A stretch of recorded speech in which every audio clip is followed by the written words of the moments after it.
Hello, everyone. I'm your host, Valerie David, and this is the night session. Welcome to our French Open broadcast brought to you by TennisInsideOut.com.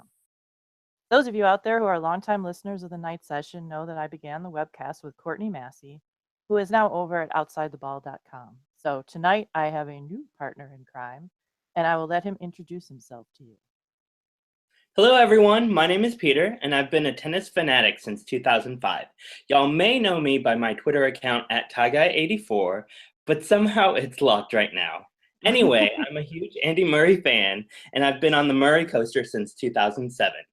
And to just humble brag for a second, out of the Tennis Channel's Racket Bracket Challenge, I placed 7th overall out of 4,297 people. So I hope y'all enjoy my presence on here.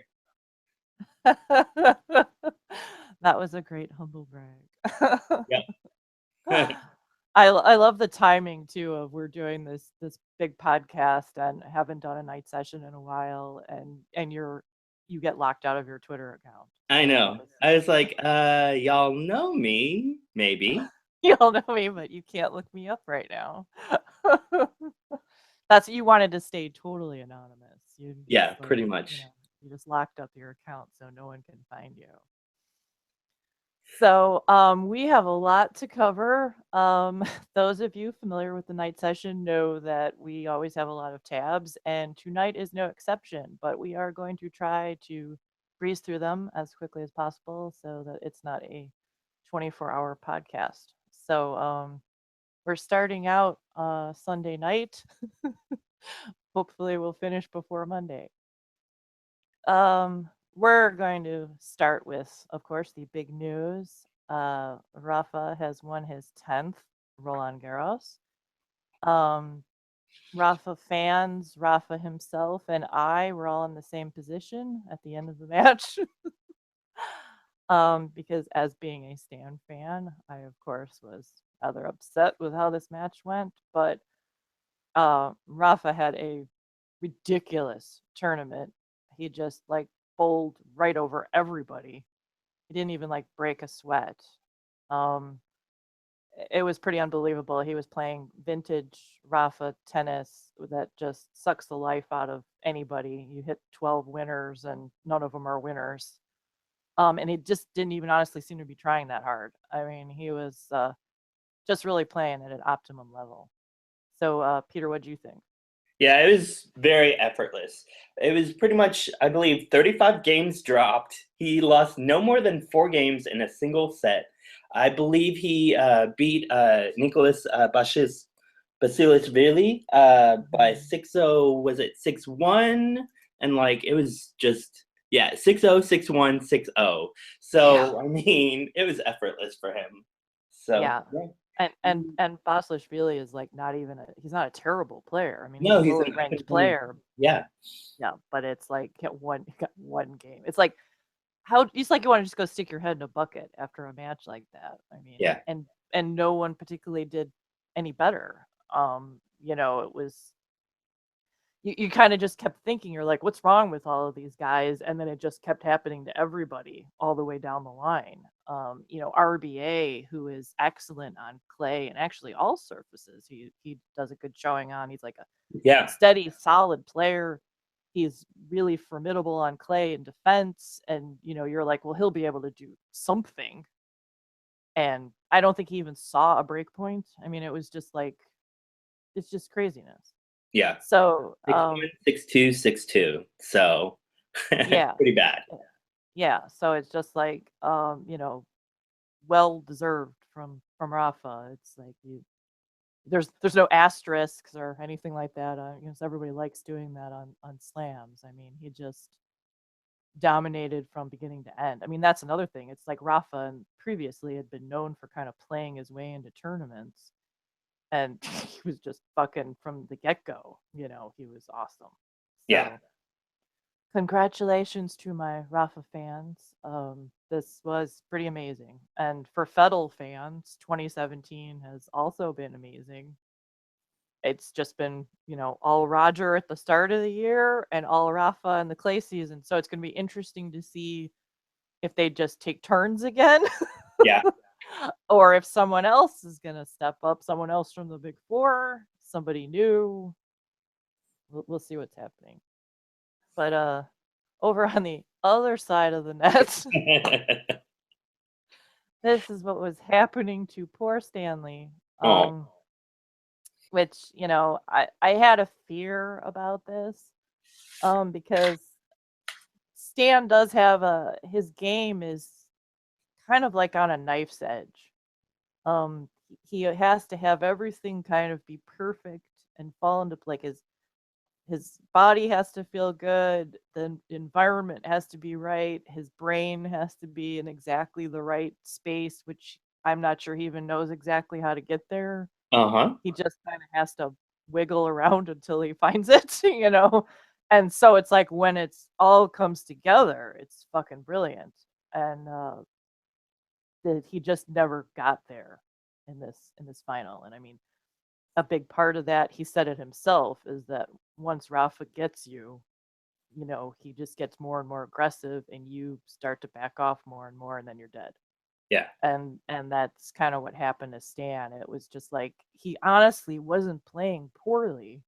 He was hitting too many errors, obviously, but he was also hitting some pretty spectacular winners, and he'd go for some big shots and the shit would just all come flying back at him. And so, you know, and for anybody, as we saw through the entire draw that Rafa played, you can only take so much of that, most people, you know, and Stan had just had a epic match beforehand, and Rafa had played a not so epic match. So I don't want to, you know, Stan kept saying he wasn't tired. He's, you know, he is physically very strong, but you know, that kind of thing with, you know, it hurts mentally and like emotionally and stuff. And also like you're sometimes maybe you can't even tell, but your legs are heavier than they were, because I didn't think he was moving quite as quickly as he can. Okay. Stan's not a sprinter, but he does move pretty well, and he was just kind of slogging a little bit. But once again, that's what Rafa does to you. So yeah, it was just a shame. He kind of kept, there were like moments in games when he tried to turn things around, and I was like, oh, maybe, you know, he'll get a couple more games. Maybe he could squeak out this set. It's like if it had been 4 sets, it would have, you know, you would have been like, well, at least, you know, it was like a respectable scoreline. But this just, you know, it's bad when you're going, well, at least it wasn't a bagel. I always think of that, especially his last match. I mean, Andy gave him trouble for, I mean, 4 hours and what, 23 minutes? But one of my favorite quotes about Stan was from Anna Chakvatadze. She compared Stan to a Kinder Surprise egg, and saying you never know what you'll get from him. And I thought that. Yeah, exactly. And I said, I think a big part, you know, people are always like, I don't understand him and all that kind of stuff. And it's like, because I don't think Stan understands it himself. I mean, it's sometimes it's hard to tap into that kind of nebulous thing. But that's kind of also part of what makes it special, because it's like, you know, he's always a good player, but then sometimes this, you know, gets up this other level and it's like, oh, you know, it's amazing. Yeah. And I love being live for those matches because the crowd reaction to him is so amazing. Yeah.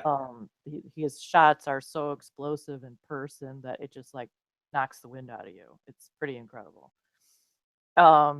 So I was saying myself that, you know, Stan had a crappy clay season, and then he won Geneva, and then he worked his way through the draw here, and he got to another slam final when he wasn't even being talked about as having any kind of a chance. So that, I thought, it's like, you know, all things considered, this wasn't a great end to it, but 10 matches in a row in a slam final, you can't really argue with that.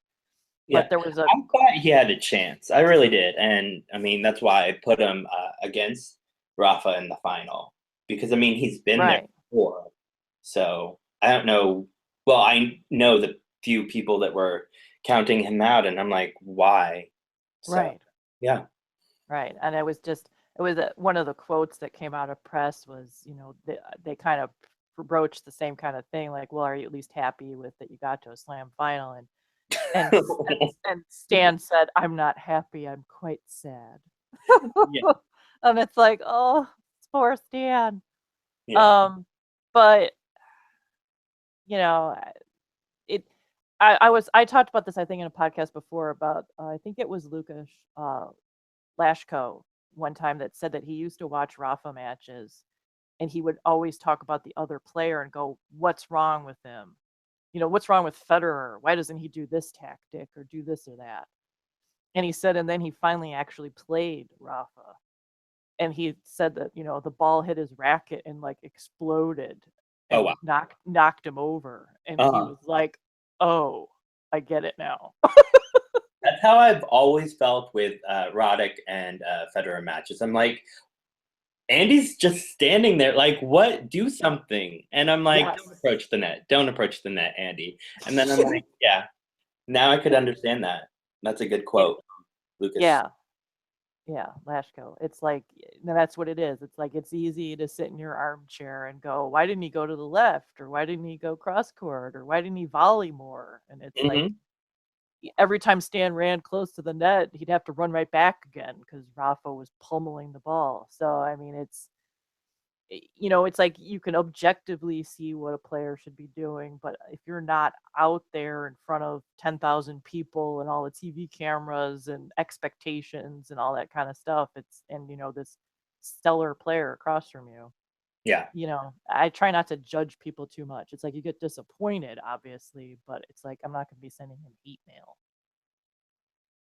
So, I thought this was adorable. Yes. Um, So cute. when a guy's won 10 of these, you might expect him to kind of be jaded, and obviously he's not.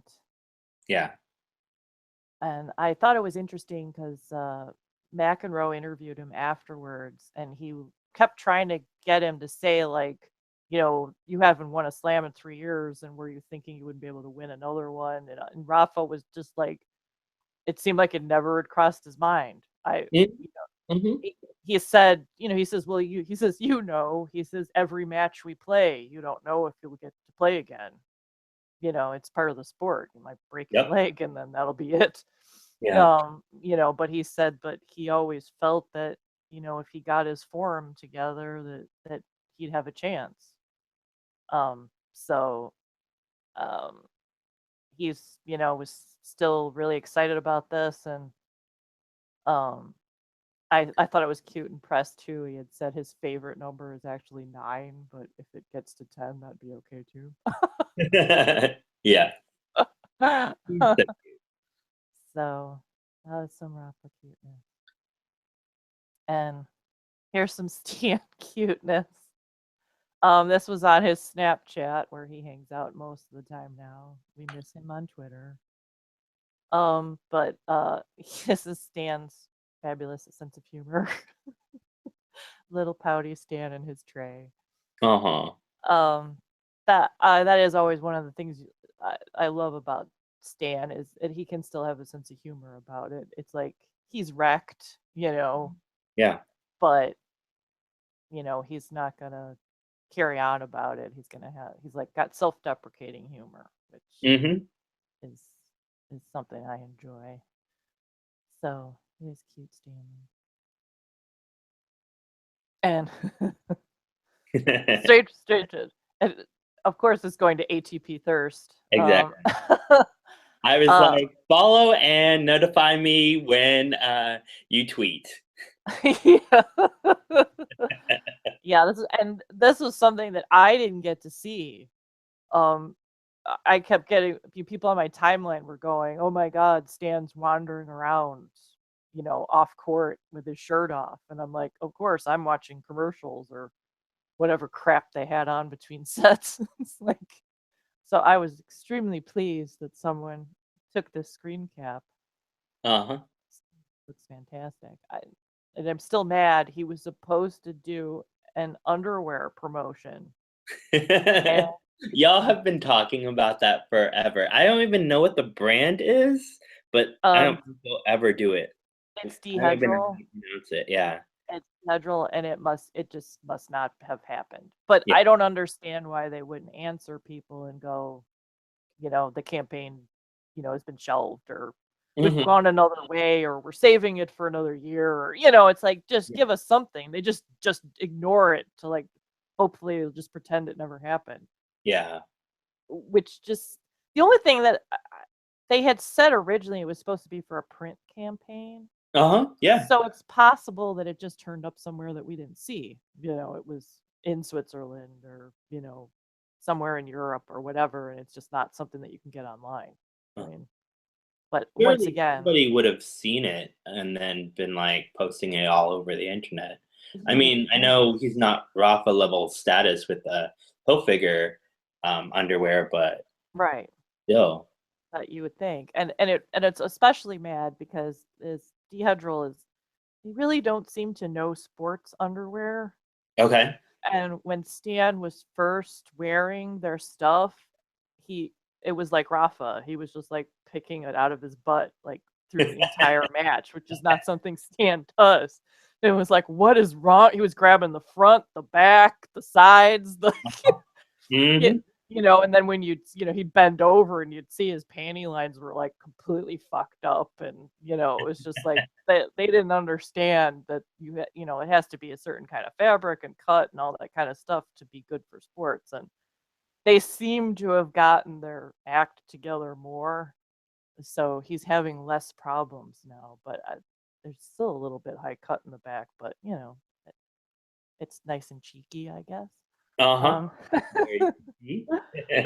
But it was kind of like Stan suffered through all of this inappropriate underwear, and then they don't even show the campaign anywhere. It's like, what the Yeah. fuck? So that's just, I can admire Stan here for a little while. Okay, and on to the ladies' final, which Peter told me I had to tell you this, that for some reason I keep thinking Khachanov. And it's not because I think they look alike or anything like that. It's just one of those things where it's teenage, girls, up and coming, promising players thing, and it's stuck in my head. And I actually had a mental block when I was putting the webcast together, and I'm like, oh my god, I don't even what Ostapenko. So this was just absolutely nuts. Um, a lot of people were excited about her as she was moving through the draw, and she was playing some incredible tennis, but she has this kind of super on and off kind of game where it's Yeah. like all winners everywhere or all errors everywhere. Yeah.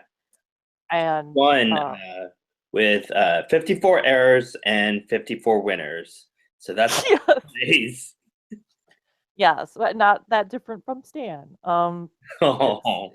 that high risk. Well, it was the match Stan won. It was like 87 winners and 70 errors or something. I Mhm. mean, it's Yeah, high she risk, high reward. Yeah, definitely. Yeah, yeah. So it's just how it's the same thing with all tennis. Where do those winners and where do those errors occur?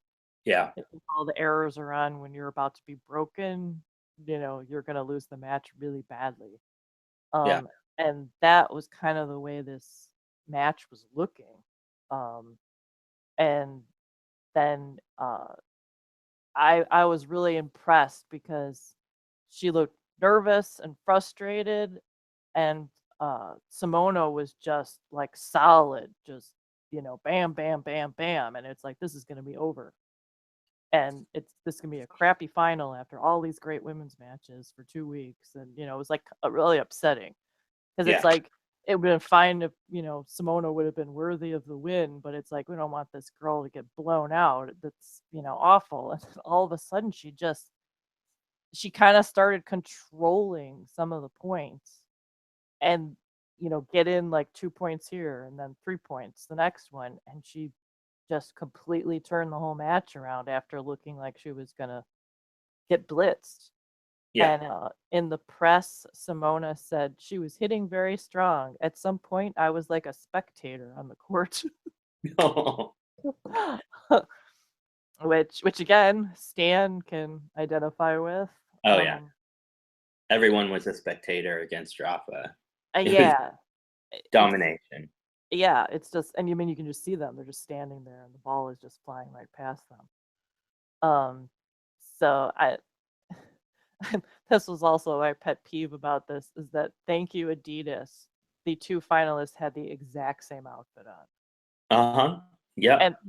And then Simona put the long sleeve top on after the match, and I went, well, thank God, they'll look slightly different. And then Ostapenko went off court and put the same top on. It was like, oh my God. I just hate this. It's just like two women in a final should not be wearing identical outfits. It's like, oh, we're gonna win a final and then do a musical review for you afterwards. Exactly. There were so many people in Nike kits this whole entire year dressed the same, and I'm like, the only way you could tell them apart was when they grunted, and so that's how I figured out who was who at times watching them. Yes. And that was, somebody pointed that out about this match. Halep suddenly developed a Sharapova grunt just for this tournament. And I don't know if that was intentional or just something that started happening and it was working for her, so she kept with it, or but it was startling because everybody was doing the same thing in like the quarters, semifinals, going, has Halep always been this loud? And it was like Lindsay Davenport even on the commentary was like, has Halep always been this loud? Yeah. You know, it's like, okay, it's not just that loud. Yeah. But it was nice that this ended up being a big final, and just super impressive that Ostapenko won this. We haven't had a young finalist. She just turned 20. Tennis has gotten progressively a lot older. So it'll be, I'm hoping this isn't like a one-hit wonder kind of thing, because she has got a pretty incredible game, but she does have some weaknesses. So sometimes what happens is once people figure out how you play, then they'll start to beat her, you know. Yeah. So, but when she finished the match, she was like, "Can I go brush my hair?" And I was like, "That is so cute. She's so young. She's so young." I need to freshen up. Yeah, that's always this horrible thing. It's like, these are pictures that are going to last a lifetime. Exactly. This is a big thing, and you've just played a 3-hour sweaty match where your face is all red, and it's just, it is a rough thing. It's like, can I go do a wardrobe change? So, awesome final, and of course, all the girls that I wanted to win ended up in the same quarter, so they all had to slowly cancel each other out. Exactly. Yeah, I'm looking at Yelena and Sammy, and Sveta, and I'm like, dang it.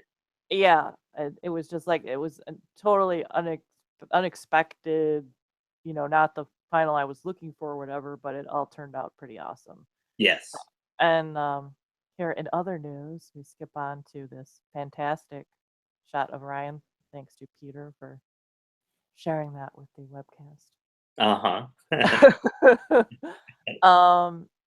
The men's doubles draw got decimated. In the theme of La Decima for Rafa. All the Frenchies, including Pierre and Nico Mahou, went out in like the first round. Yeah. It was unbelievable. And it was like Benito and Simone, and I mean, it was all these excellent doubles players, and they're just gone. Lopez and Lopez gone. Bryan brothers, I think they made a couple rounds and then they were out. And the final ended up being Harrison and Michael Venus versus Donald Young and Santiago Gonzalez. Yeah. And I'm so surprised. Venus is 29, Gonzalez 34. None of these guys, this was big, which was really cool. I mean, they took out some good teams, and the final was fantastic. Yeah, it really was good. It was a lot of long points. A lot of times when you watch doubles, they're, especially with singles players, and Harry would be an example of this, when they have a big serve, it's a different kind of doubles match. There's a lot of short points with aces and things like that. But this was, even though the guys were serving big, there was still some awesome volleys and quick smashes and really crazy angled shots. They were all running around everywhere. So it was just really fun to watch and nice to have two Americans in a red clay slam final. Yes, indeed. I was surprised. Yeah, and we got Americans in the girls singles as well. And I count Gabby Dabrowski as Canadian, so I count her as North American. She was in mixed doubles. So it was good for America. So, and good for Harry. I'm hoping that, sometimes something like this can help your singles game too. Oh yeah, I'm sure you can say you're a slam winner. And speaking of, we also had an American in the ladies doubles, TeamBucie. These girls are great. I wanted to talk about this a little bit about doubles really doesn't get the street cred that singles has. Never more evident than at the Stuttgart tournament where the winner gets a Porsche in singles and the doubles players get bicycles. Yes, that was ridiculous. There's a GIF out there, and then there's this funny clown music where I think, what was it, Garcia and Kiki won? Yes. I'm guessing this might be last year's. So anyway, it's just ridiculous, the difference between the doubles and the singles. I'm like, Yeah. I would like a Porsche, but no. Yeah, and it's like, and there's no reason. I mean, Porsche can afford to give a car to the doubles players too. I mean, even if they gave them one to share it, I mean, it would still be better than two bicycles. I mean, it's just ludicrous. Yes. And I'm pretty sure it was Ostapenko. I'm going to be really embarrassed if it was Kasatkina. But I think it was Ostapenko that they had an animation of her and she couldn't ride the bike. Oh. She just kind of walked it around the course. Part of it was, I think it was also too tall for her. So they're like monster bikes. I mean, they are nice. They're nice bicycles, but it's just the comparison of the singles. It's like they're not Porsches though. Yeah, it's so embarrassing. Yeah. It's just like, oh, thanks for my bicycle.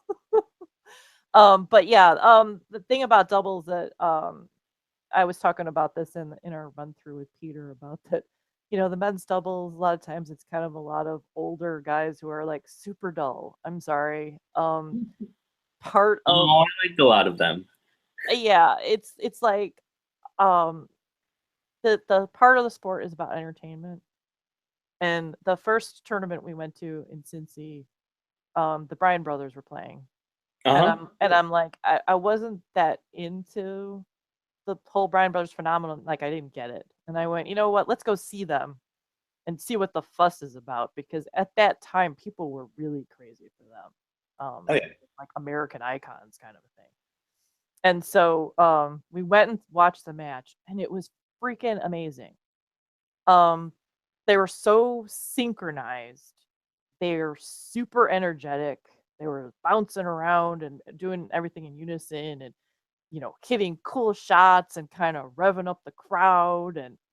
And then at the end of the match, they throw out like 400 tennis balls and they interact with people. And it's, I don't want to say like a show because it, I don't want to make it sound like it's like a circus act. It's not that kind of a thing, but it's like they understand that you have to engage people. And I think a lot of, as singles players, this is true too, especially of the Americans. A lot of people are thinking like, well, my sport should speak for itself. If I win the match, that should be good enough. And it's like, well, for a lot of people, it's not. Yeah. It's like a lot of people watch a particular player because they're so elegant on the court, or they like that they're passionate and really invested, or like Andy.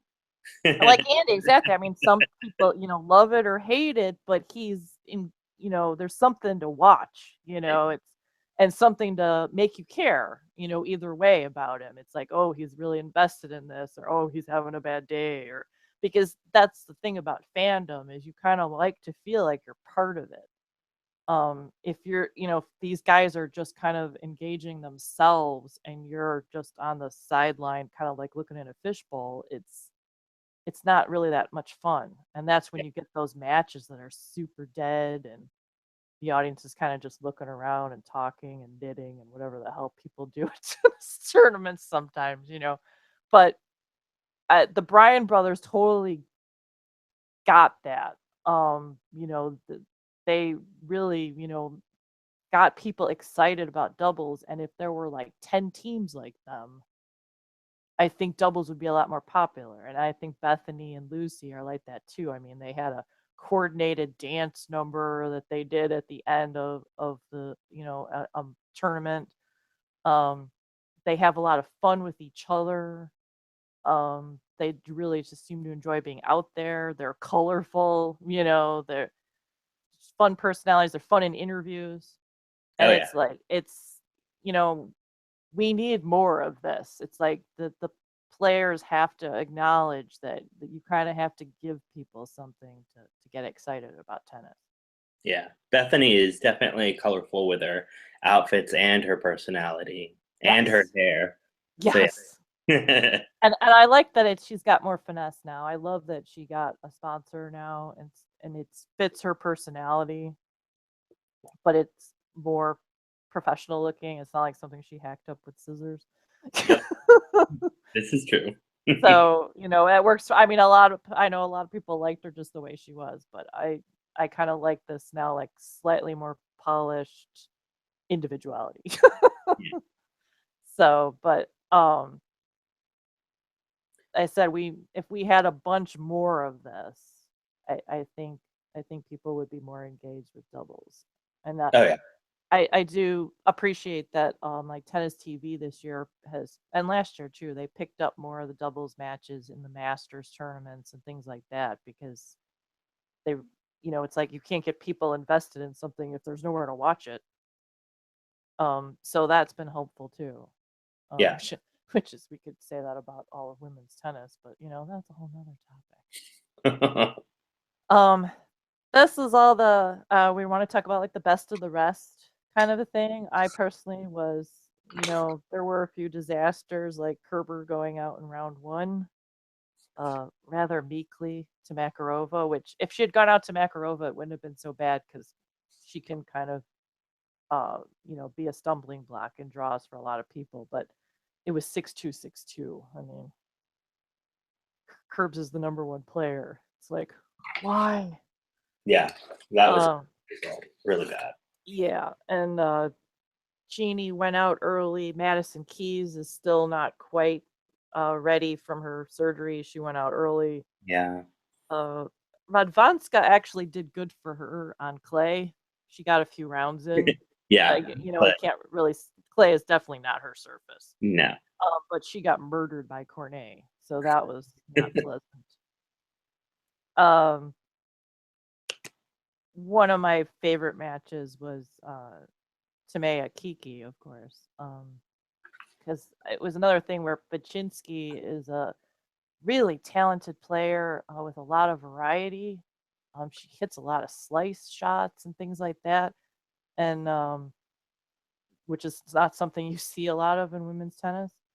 And but she has a tendency to kind of fall apart like halfway through a match. It's like she starts out strong and then things kind of start to go sideways. And this tournament, she really, was just plugging along. And like if things started to go badly, she turned it around and stayed focused and played really well.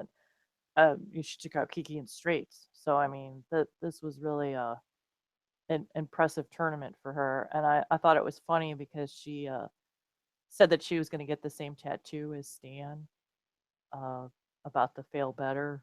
She goes, he made it to 2 semis before winning a slam, right? Yeah. Maybe there's hope for me. Yeah, so cute. She's adorable. Yeah, she's adorable. So I know you wanted to say some stuff about Caroline Garcia, who also had an excellent tournament. Oh yeah, I think she, like, her style and just her poise like, to me, as someone she's French and everything, like, she's just phenomenal. And I watched her match in 2011 against Maria Sharapova, and Andy Murray had a comment about her. He said, the girl Sharapova is playing is going to be #1 in the world one day. Caroline Garcia, what a player. You heard it here first. And yeah, I hope the best for her. And I hope it's just not at the French is where she brings her A game. Right. Yeah, because that's like Lisicki on grass. Exactly. Kind of like you got to do. And this shot of her is so great. I was so struck by this. I love that one. And she had I watched the match against Cornet, which had a lot of sub drama going on in it, and she was so fierce in that match. That's why I tweeted she had her angry eyes in. I mean, she was just like laser focused and like, I am gonna kick butt in this match, and she did. I said the women were just really phenomenal in this match, and the only thing we have to be upset about later on in the tournament was the Svitolina Halep match. Oh God, yeah. That was just murderous. In fact, I didn't even realize until I looked back through the draw, because I'd like blocked it out because it was just so horse. Svitolina just played this amazing match and totally had it in hand. She was up by some ridiculous amount. Wasn't she up like 5-love or something in the second set or something? And that sounds about right. Yeah, and she kept getting broken, and then Halep would hold, and then broken, and it's like, you got to be shitting me. And then she gets bageled in the third. It's like, oh, this is horrifying.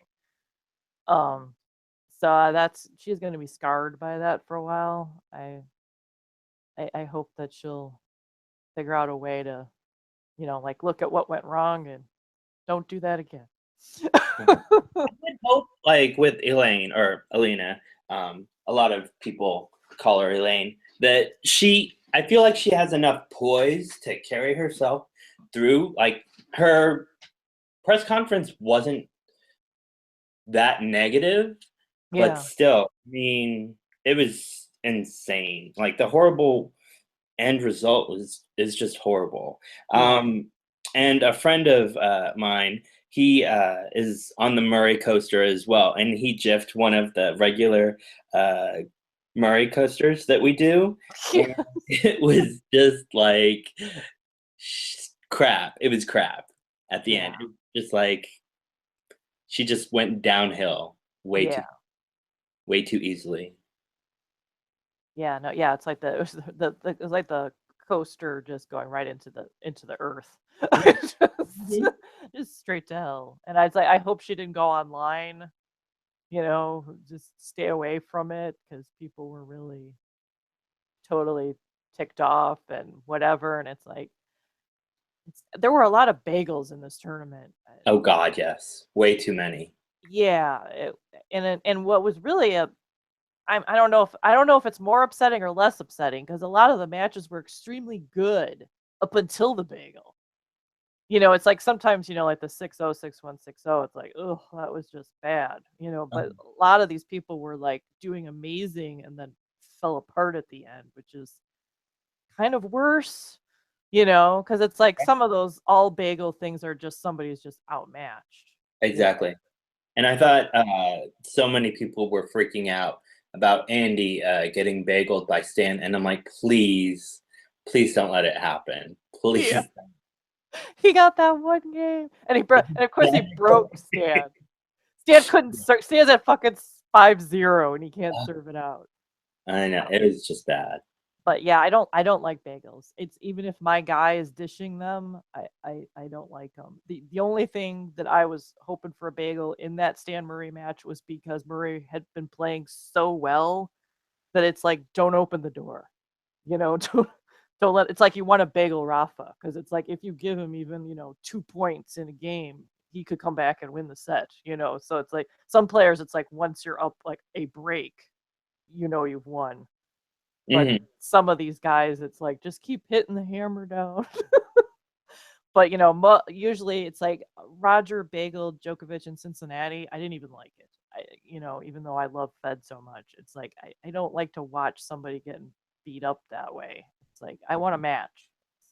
You know, I like the contest. With me, with Andy, I like him giving out bagels, but I think that's more so because there's this wonderful picture of him sitting in, I think the restaurant is called Murray's Bagels when he was at the in New York City. And so I use that every single time I get the chance. Yeah. I mean, with the Murray coaster that I've always been on, it's nice to have an easy set. That's So, true. yeah. Yeah, some people who have suffered a long time are like, get the bagel, get it, do it. It's like, oh no, a breadstick. Okay, I'm fine with that. But I can't use my picture, damn it. I know. There's been many times where they're like, well, we can't use that. And what's funny is in the beginning when I was getting more diehard into tennis and people were talking about bagel sets, I had no idea what the hell they were talking about. Uh-huh. And then when I figured it out, I thought it was really dumb. And Oh. and then, like 3 months on, I'm going, bagel this, bagel that, and a breadstick and a baguette. And Get a bagel. it's so funny how it's like when you're an outsider, jargon is so irritating, but then when you're in it, you're like, woo, jargon. We have all our own terms for stuff. Yeah. So speaking of the women being awesome and the men sucking, Uh-huh. this is aside from Stanley and Andy playing a spectacular match. The end of the women's tournament was really excellent, and the end of the men's was really like a lot of disappointment. Yeah. Djokovic is not himself at all. Um, the only thing I have to say about this Djokovic team match is I had missed it, and I was probably on too damn early. I watched it back to see, like, did Djokovic just completely fold? And I didn't see the third set, which people said was really, really bad. Mm-hmm. I saw the first 2 sets, and those were not easy sets for Dom. He was just playing phenomenal. He kind of that was like a peak there. Djokovic was getting a lot of stuff back. He was in the rallies. He was hitting some great shots. Dom was just on fire. Yeah. So the third set was bad, but Djokovic wasn't. I think if Djokovic can just make a couple little changes, I think he'll be back in contention for stuff. Yeah, his mental game has just been off since last Wimbledon, and I get all of the other gossipy drama about I know. everything, Yeah. but I wish that he was at least into the third and fourth rounds to where it's not funny anymore. It's just not fun.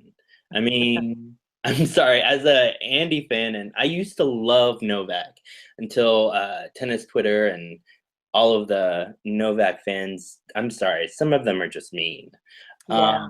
But I still care about the dude. But when he dominated, just like you said with bagels and whatnot, and that's the same way as well with Federer. When he dominated, it just wasn't fun to watch the other guy get beat so badly. But Right.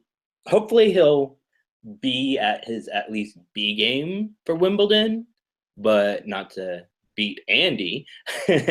But yeah, I watched a little bit of it after uh, after Andy was playing because it happened at the same time. So yeah, so the match went fairly well for Dom, which I'm fine with. But Yeah. yeah, Yeah. it's bad. Yeah. I was happy for Dom, but I always said that Djokovic makes a great villain on the tour. Yeah. It's like, people love to hate him kind of a thing, but the reason it means so much to have your guy beat him is because he's so damn good. Yeah. So I Yeah. mean, that's what it is. It's not like, oh, we got to beat up on this schlub. It's like, no, this guy is awesome. So it's like he just come out with a cape and a mask. It's just like Exactly. Like, how much more can you be a Darth Vader villain? Yes, yes, and just go with it because he's awesome. Because off court, I think Nole can be very nice, and he's got a really funny sense of humor. He's good in press. So it's just like a on court thing. He has such a supreme temper. Um, he should just go with it. And he and Fed matches when they were at their peak, I just loved it because there was this like sexual loathing between them. A what now? It's like I used to say they were the angry sex of tennis. Okay. Because it was like Never thought that about them, but okay. It did because they were both so emotional, and it was like, I must crush you, but they also have this like deep respect for each other's games, and so it was this really kind of scintillating tension between them. Yeah, I found it incredibly erotic, but that's how I roll. this is true. Yeah. See, you learn something I love new. how they have so much respect for each other. Yes. Yeah, and I always thought that that they'd like after they retire that they'd end up being really good friends. Oh yeah, because they're kind of like two sides of the same coin in a way. And I thought that would be cool if they actually ended up being chummy when you could talk about all this stuff with it having a distance from it. Yeah, because it's like when you're. I know that they're definitely going to be at the hip forever. So yeah. Yeah. So the boys did not bring it so well this tournament, but it's still amazing that somehow the big four, like, things happen to it, but it just someone else steps up in the big four if someone else is not dominant. It's just this is Dom said that it's so hard to break through. Yeah. Because it's like you can take one guy out, as he did impressively here, and then you run into the next guy, and heaven help you, you get through that match. There's another one. Exactly. I mean, Dom's draw was ridiculous. So it's like, even if you're impressed by someone, you're like, they're never going to make it. This is the thing where the young guy is going to have to start stepping up. Yeah. But here we talked about the Stan Murray match, and here is a wonderful example of pretty much how the entire match was played. Yes. I mean, they're using every inch of the court, every angle. Winners weren't winners.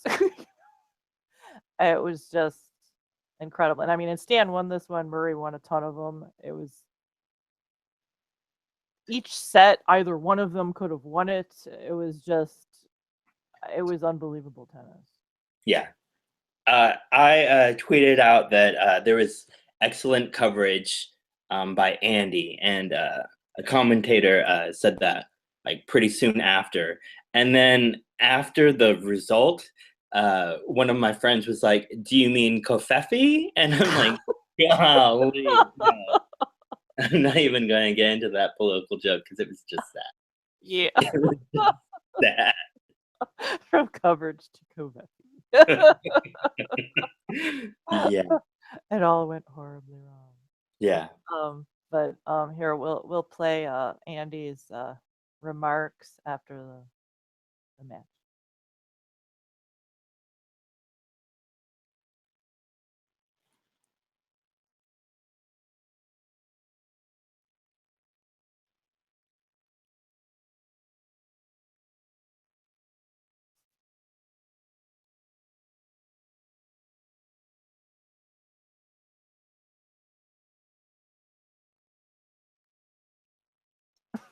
Can you hear that? Yeah. Okay. I couldn't, but Oh, okay. you couldn't hear it. Oh, okay. Mm, Well, it played, so hopefully it will be in the recording. okay, cool.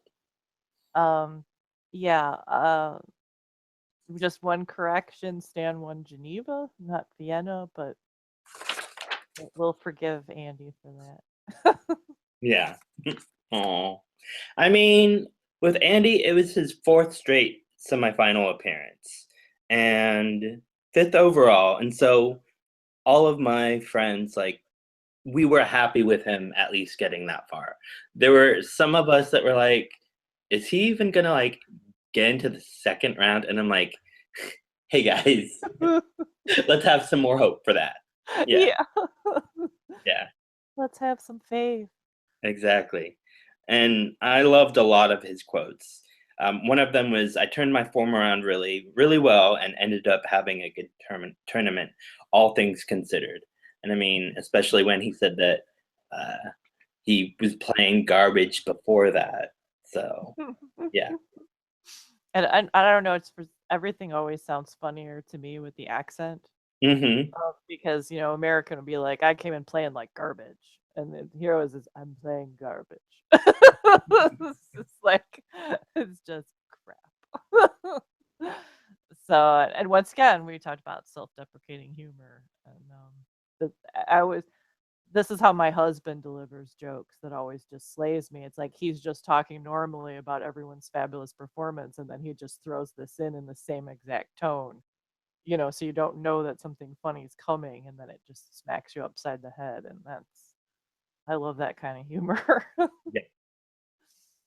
So, some awesome Andy stuff. But yeah, it is. I mean, about him playing garbage. I mean, this was a good result for him, and he played an incredible match. So once again, nothing to like go screaming about.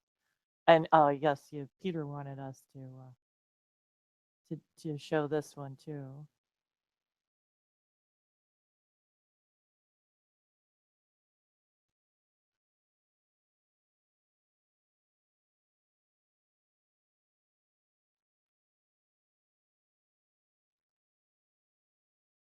Okay. That video just slays me. I had to pin that uh, and tweet about it because pretty much the way Andy says Philippe Chatrier, I'm like, did he just say Chat? Chatrier. And I'm like, oh, Andy. Like, I understand he is so nervous about speaking Spanish. And I mean, he lived in Barcelona and trained there when he was younger. And I forget who it was. It might have been Fabrice Santoro when he was saying, hey, Andy, can you say a little bit of Spanish in front of me? And he's like, no, no. And so, I mean, he can't speak 5 languages or even 25 languages. No, and that's such a British thing because it's always driven me crazy about that they can't say Rafa. Yeah. And there is an ah sound in British English. I don't know why they can't say Rafa. They always say Rafa, and it's just like it's a simple name. It's only 2 syllables. Exactly. It's like some of these, Russian players or Indian players that have like 15 syllables in their name. Yeah, we're never going to get it right. Yeah. We try our best. Just like Safarova is actually something like Shavashava, we're going to murder that stuff. But Rafa, we should be able to get close. Yeah. But and Chatrier. I was like, oh my goodness, Andy, you're so lovable. This is why I love you. That's dork. And the way he even did it, and he's not on Snapchat. And so he was like, and then click. And so it timed out on him after he was about to say something else, it looks like. Poor guy. Yeah, that whole newfangled. I can't say anything because Snapchat is like anybody over 12. It's kind of like not for you is how I look at it. Um, this was this was a big discussion on Twitter for a while. But Uh-huh. it reared its ugly head at this tournament about Nole's boob throwing celebration, which there was actually a Deadspin article that had boob throwing in the title. This is what everyone's calling it. They listed like 25 tweets that were talking about the boob throwing thing. And did you want to talk a little bit about this with Renee's thread? Yeah, that was just awful. That thread was just very mean-spirited. So when I say that there's some fans that are mean and rude, I mean, this is case in point. Like, they were like, oh, you know, that's just all the ball kids, they're excited, and then it went downhill from there.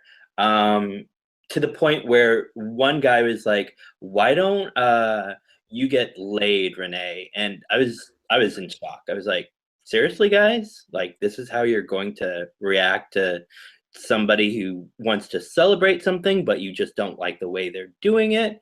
And it was nasty. It was disgusting. So yeah, which is how a lot of fandom stuff goes. yeah. My personal thing about this is I personally can't stand it. Well, first off, just objectively, I think it looks completely silly. It's like, it's a weird gesture. It's like not like from the heart kind of a thing, which is kind of what it's supposed to be going for.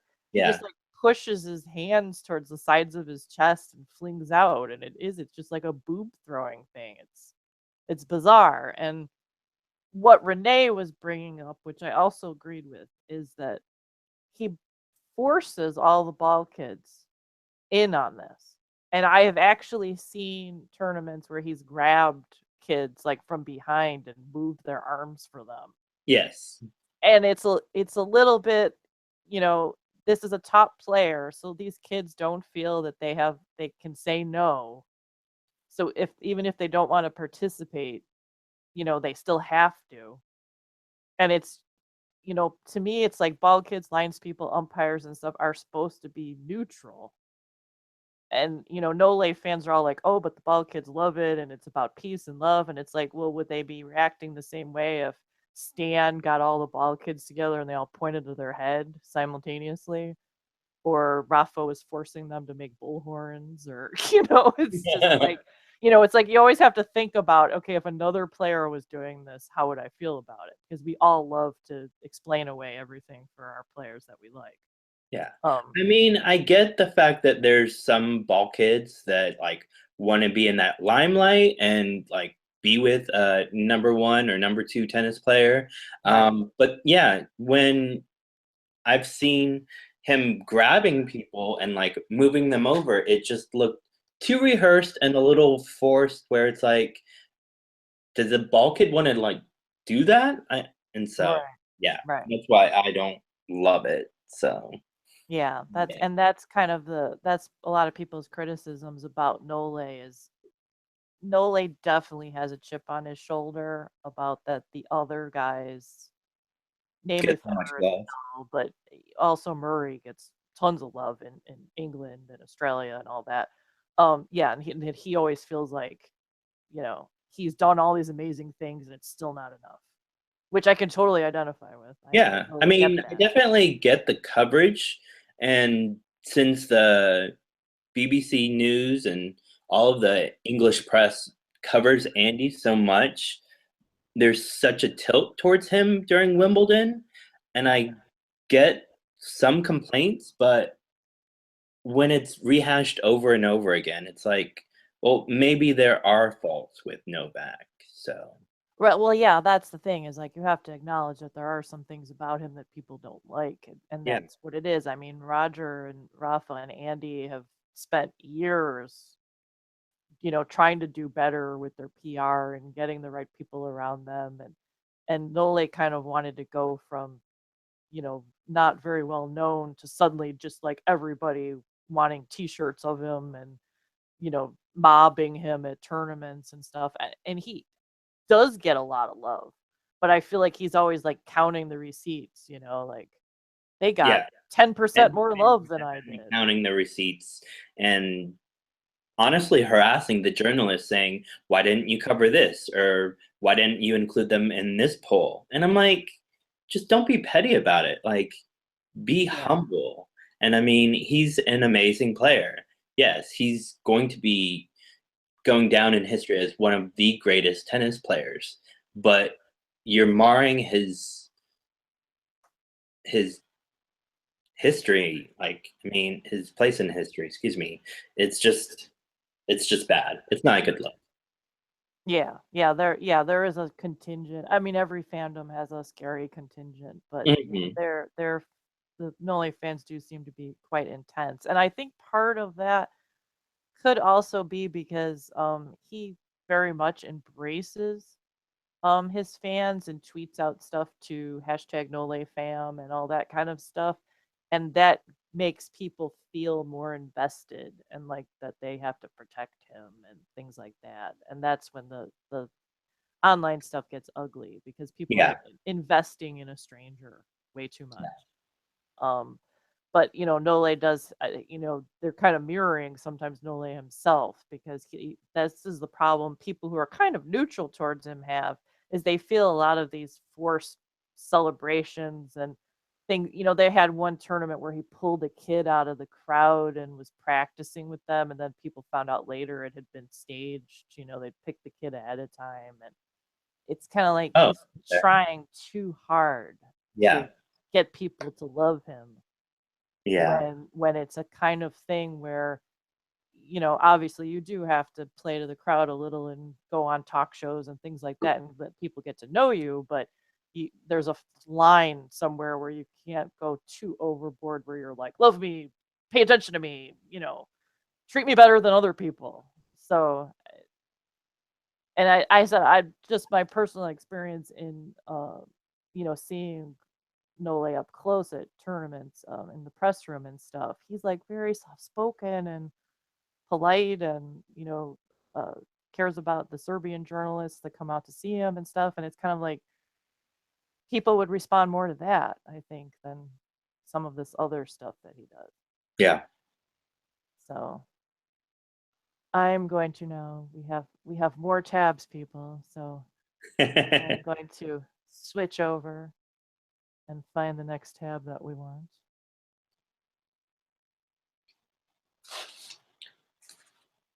And here we have Baby Bornabut. There was a lot of emotional stuff going on at the French Open. There were a couple days where it was just everything was so intense. Yeah. And this was a good example of kind of the two sides of a tennis match that's just taken everything out of you. Borna's in an absolute rage that he lost this match, and most people know Stevie Johnson lost his father not too long ago, and so he's in absolute tears. Yeah. And he's won, another match, and so it was just kind of the two sides of the coin there. Yeah. At the same time, it was just like, wow. And I was crying. Like the way Stevie fell down on his knees and the interviews afterwards, it's just very emotional. And I really like Stevie. So it's just sad what happened. So yeah. Yeah, he's a really nice guy. I don't Yeah. think I've actually ever heard anything bad about him. And yeah, in the interview, he could barely speak, and he said, "I just miss my dad." Yeah. It's just like, oh my god, So it's nice. I mean, he was one of the Americans that went the farthest in the tournament. So I mean, with all that emotion and stuff, he's probably totally wrecked. Tennis match takes a lot out of you anyway, and then when you've got all that extra stuff going on, it's just unbelievable. And this this was some of the nice things that were going on at the tournament. Dominic Thiem, after their match, gave this sweet hug to Stevie. Yeah. That was so sweet. Yeah, I really felt for Stevie, and he said in the interview right after the match with Borna that his mom and sister urged him to come, and he didn't want to. He didn't want to be there. And so Yeah. he came and yeah, he was like, my dad's looking down on me, and it's just yeah. Yeah, there's always a toss up to me because it's kind of like, do you for some people it's just like I need time to grieve and I don't want to come back. And then actually Curios had that going on too because he lost his grandfather not too long Yeah. ago. And then some people, especially his dad was Stevie's coach, so then it's like I'm going to honor him by playing as well as I can, Yes. and not miss this opportunity. So it's Exactly. people handle things differently, and so it was nice that he did well here and had a good showing, and hopefully he'll come back even stronger. Exactly. Yeah. And this was a huge dramatic moment. Almagro, who's just come back not too long ago from injury, he was off a long time, and then he was really starting to get back where you were actually seeing Almagro, in later and later rounds, and he's playing better and better, and he was in this intense match with Delpo, and his knee just, you know, was just too painful. He couldn't continue, and he just collapsed on court and started crying. It was like Yeah. it's one of the most horrible things. And Delpo just went over there, and it's just everyone always we call him Delpo Bear. Gives everybody these ridiculously warm hugs. He's a super affectionate guy, Yes. So and cute. So sweet. yeah, and that's just the fact that he went over there and was like rubbing Nico's chest. It was the sweetest thing. And he said, I was just trying to tell him, that your health is the important thing and think of your baby. Yeah. And this hug was sweet. And then Nico's just like, I can't fucking believe, he's mad and sad at the same time. And Delpo goes, okay, I'm going to sit next to you and I'm going to rub your head. No, it Yeah. was just, That's who he is. yeah, it's just the sweetest thing. And it was like amazing. I always like it when the players go over because it is a thing where it's like you don't want to intrude in somebody's personal space, but at the same time it's like your fellow human beings. It's like someone's suffering. You kind of feel like you should go over there.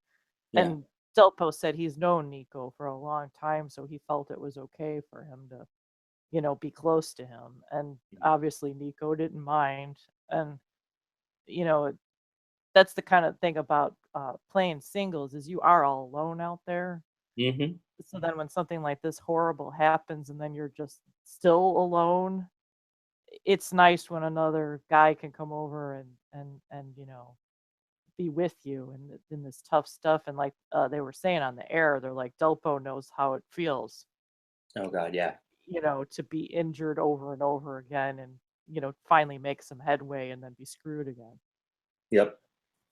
Yeah. And here's a follow up. Um, this picture is amazing.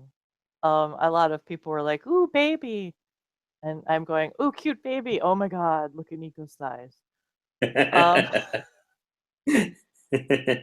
Um, those thighs are just incredible. I mean, oh my God. um, and Nico's been tweeting like every day, twice a day, and I'm stunned because he went immediately and had surgery.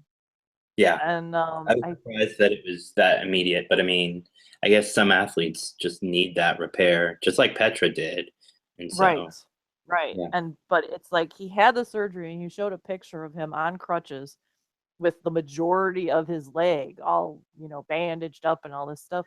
And then like I was honestly like 12 hours later, he was tweeting pictures of him working out, getting physical therapy, walking, and I'm like, God, shouldn't he be able to rest, for like 2 days maybe? Yeah. But I know that some things like knee and back and actually even heart surgery now they get you up right away with heart surgery because you don't want things to lock up as they heal. So Exactly. I'm gonna assume that they know what they're doing, but I just felt painful to me because it's like he just just had surgery. It's like, can't he just lay down for a while? But he seems super keen to be back. So I think they said 3 months. I think is what Okay, they were looking at. that's not too Um, bad. yeah, not terrible, but just horrible to have another setback. Um, Yeah, I but really love his game. I love yeah, his band. He's fun to watch. yes, and I of course love all the one-handers. Oh yeah, And he's also a guy who's super passionate in his game, which I also love. I love all the emotional up and down people, as long as they're not raging from beginning to end, um, like someone you know. But Murray's I don't look at Murray no as that comment. though. Different. Murray's like kind of his own thing. Uh huh. It's like it's more ranting, I guess. Honestly, would be more Yeah, than and raging. he's such a perfectionist. That's the thing. It's like he's up 6-4, 3-0, and then he misses a shot that he should have hit like very well, and then he's just down on himself. And I'm like, be positive, like pull yourself together. So, Yes. yep, that's the Murray coaster that I ride on. Yeah, and Murray is and this it's like why I like Harrison too, because a lot of people think Harrison's always angry. Um, but when you see them in person and you can hear everything that they're saying, they say a lot of freaking hilarious stuff. I mean, it's just that self-deprecating and I almost got out of prison and then now he put me back in and they say all this like dorky stuff and Yeah, Andy refers to himself in the third person, and it's just like it's not doesn't come for some reason on TV. A lot of times it comes across more hostile or like out of control. But then when you're there, they it's just like they're just frustrated, and yeah, and like you said, but it's perfectionism. It's like how could I have missed that shot? I want to kill myself. Uh, But I think everybody should always go see matches live because it gives you a total different appreciation of the players. And actually, Andy is one of those players that I appreciate him much more when I see him live. His game doesn't seem to be shown at its best from that one overhead angle, yeah. that you see on TV. Benoit is another one that I loved his game anyway and was just blown away when I saw him from the side, like behind the umpire, and you could see the arc of the ball and all that. It's like there's a lot of things you miss out when you don't see stuff live. So personally, if you can make it to any tournament, even challenger events, because those guys play awesome too, Yeah. get I've B to a seen tournament. Ryan play at the Irving Challenger. The past, he wasn't here this year, but he was at the Irving Tennis Classic last year and the year before, and he was just so dramatic and so down on himself. And there are usually three setters, of course, marquee at night, and I'm like, Ryan, pull it together. And he just sometimes can't. So there's Yeah. been many times where he's like, I am never coming back here again. And then the next year, oh, hey, Ryan, you're here. How you doing? Exactly. Yeah, that was one of the Winnetka challengers that Harry came to. He's always got a big thing about line calls, and there's no Hawkeye at Uh-huh. the tournaments, and so there's always that was in, that was out, and uh, that was when he swore his shot was in, and we like made eye contact. I was in the stands, and he went, "Is was it in?" And it's like you kind of look around like, who's he talking to? Like, oh shit, he's talking to me. And I like shook my head because it was he didn't make it. It wasn't out. And you just saw him like just completely diffuse.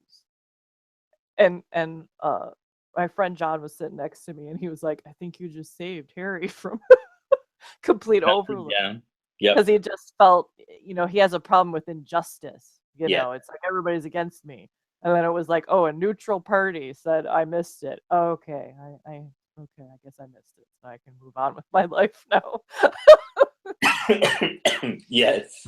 So it's they talked about I'm not in favor of on-court coaching, and I hate it in the women's game, but they had talked about the way they're going to solve that is to have the men have on-court coaching.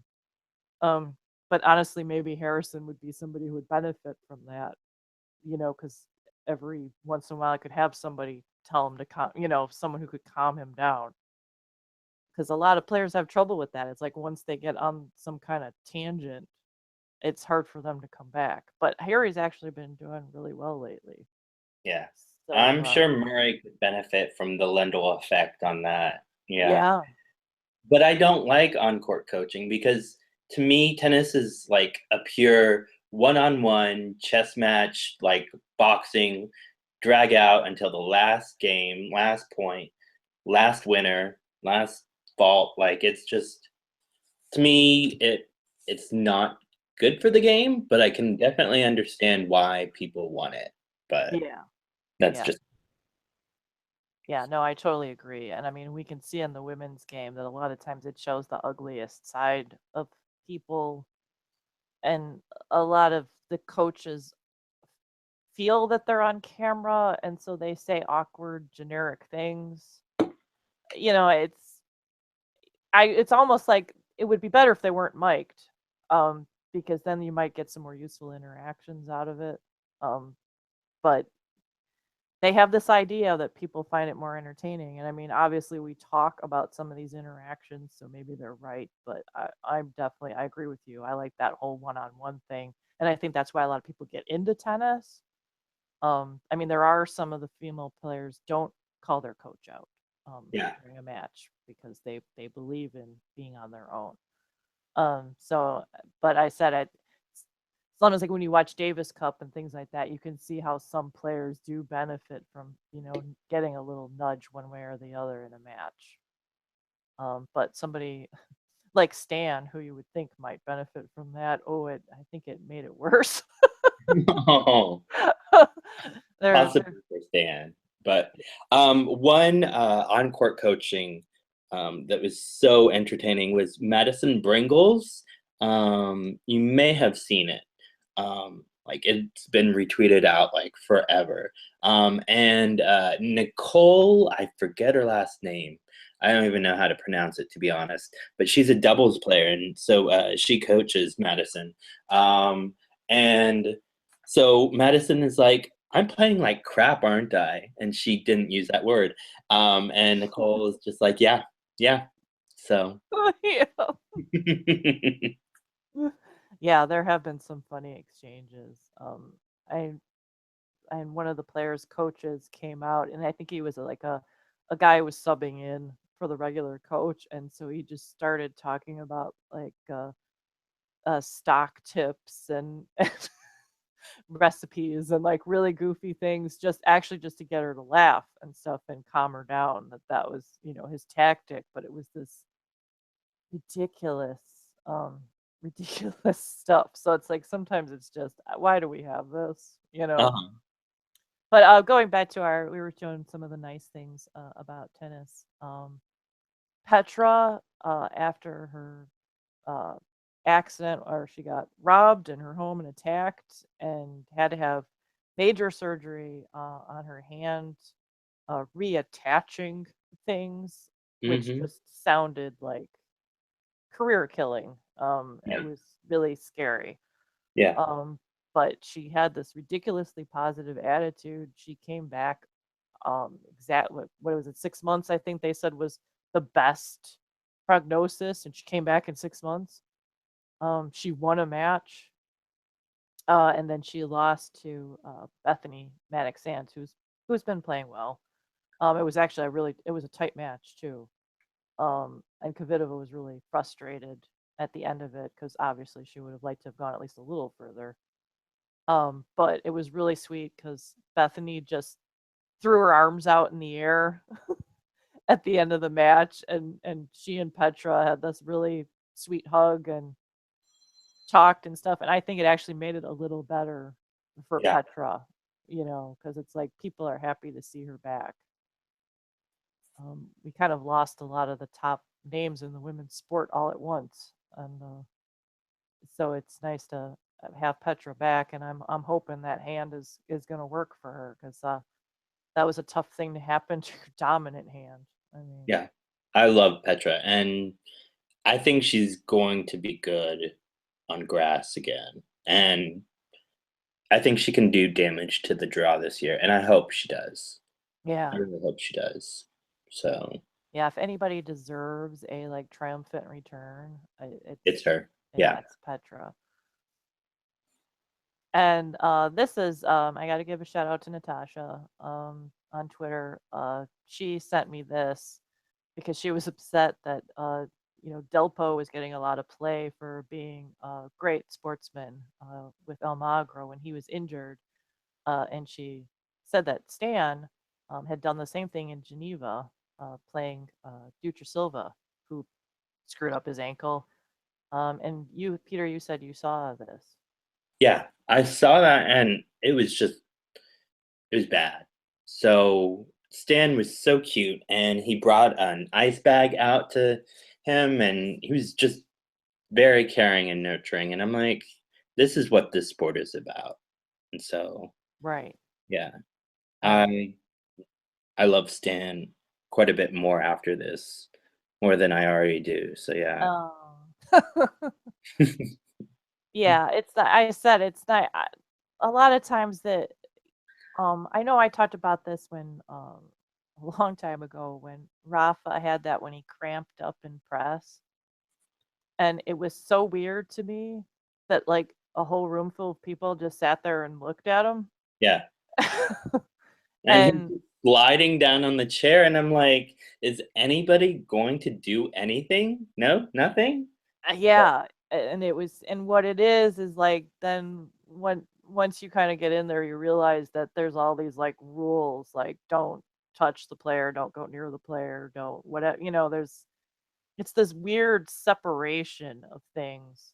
Oh, really? Okay. Yeah, So even the moderator like couldn't do anything? well, that's what yeah, I just I'm like, at some point, aren't we just human beings? It's like, Exactly. I can't believe that you're just gonna sit there and watch this guy, but you know, so it's like when you a lot of players on court are like that too. It's like the other person like falls down and is in like a heap, and the other person just goes back and gets their towel or whatever, and it's like, oh my god, the person just like broke their leg, you know. And so it's been nice to see that some of these people are like, hey, this is a human being and something terrible just happened to them. I'm going to go over there and see if they're Yeah. okay. So it's nice if this kind of thing that continues. We can have all the drama and competition and all that stuff, and still in the end, you know, be human beings. Yeah. And actually, that was actually there was a similar quote about that from Dominic, because he said that, you know, we're competitors on the court, but outside the court, you know, we all have lives and other things going on, and you know, they know about it and they respect that, and you know, in the end, you know, treat each other like, you know, family and friends. So I'm all for it. Yeah. That was a But sweet. speaking of good things to going to horrible things, um, Margaret Court has been in the news for all the wrong reasons. Um, she, I believe it started out as an open letter to an airline because they were supporting same-sex marriage. Yeah. Was And that Qantas, I think? yeah, Yeah. yeah. And she was saying that, you know, she was going to boycott the airline, but which was bad enough. But then in this uh, article that came out, she said all of these insane things about uh, tennis is full of lesbians, and the older women take the younger girls to parties, and you know, an insinuation was, you know, convert them or whatever, and that it's the work of the devil and it's how the Nazis did it. And I mean, it just got it's like beyond homophobia. It's just batshit crazy. Exactly. Yeah. And I know you had some things you wanted to say about this. Well, I tried to not read and see all of Margaret's statements on that.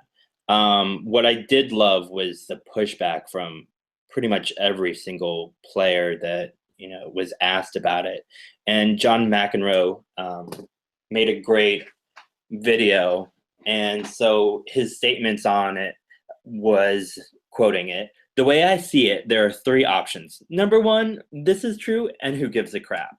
Number two, oh, excuse me, and this is the quote of there's full of lesbians in the WTA. And so, again, he's saying this is true, and who gives a crap? Or number two, excuse me, this is not true, and who should give a crap? And number three, this is half true, and should we really give a crap? And I loved how he said, Elton John and I are friends. And when it becomes legal to marry in Australia, we will host the biggest same-sex mass wedding ceremony ever seen in Margaret Court Arena. And he ended it with, Margaret, that's just the kind of guy I am. And he also said, do you know how hard it is still to come out in 2017? Just think about that. And I was like, that's just amazing. Made me love him even more. So Yeah, and it was, I thought that this was something where Martina and Billie Jean King a lot of times are people who speak out on social issues, and you expect to hear things from them about this, but the stuff that Margaret Court was saying was so heinous that you heard from a lot of people that have never said anything. And both McEnroe brothers, and stuff, that because they're like, oh well, we're got all our commentating duties to worry about, and we can't be too controversial other than the basic crap that we say online on air. But this was, this was a strong, J-Mac did a whole thing on Game Set and Mots about this, and just made several very strong points about it. And a lot of the players, and the one of the big things that's come out of it too was there have been calls to rename the court, because they feel that it's because a lot of people are like, well, everyone's entitled to their opinion, but this has gotten to the point where she's made this an agenda. exactly. And they always talk about the gay agenda. This is the Margaret Court agenda, where she wants to take rights away from people. She wants to scare other people into thinking horrible things. It's like this has gone beyond just having an opinion on one topic, or on marriage in the church versus whatever. It's like this is now she's just completely out of her mind. And so this was, they've had the Google Maps, it now comes up as Yvonne Goolagong Arena. Which is so great. I love it. Yeah. And it's I think, what is it?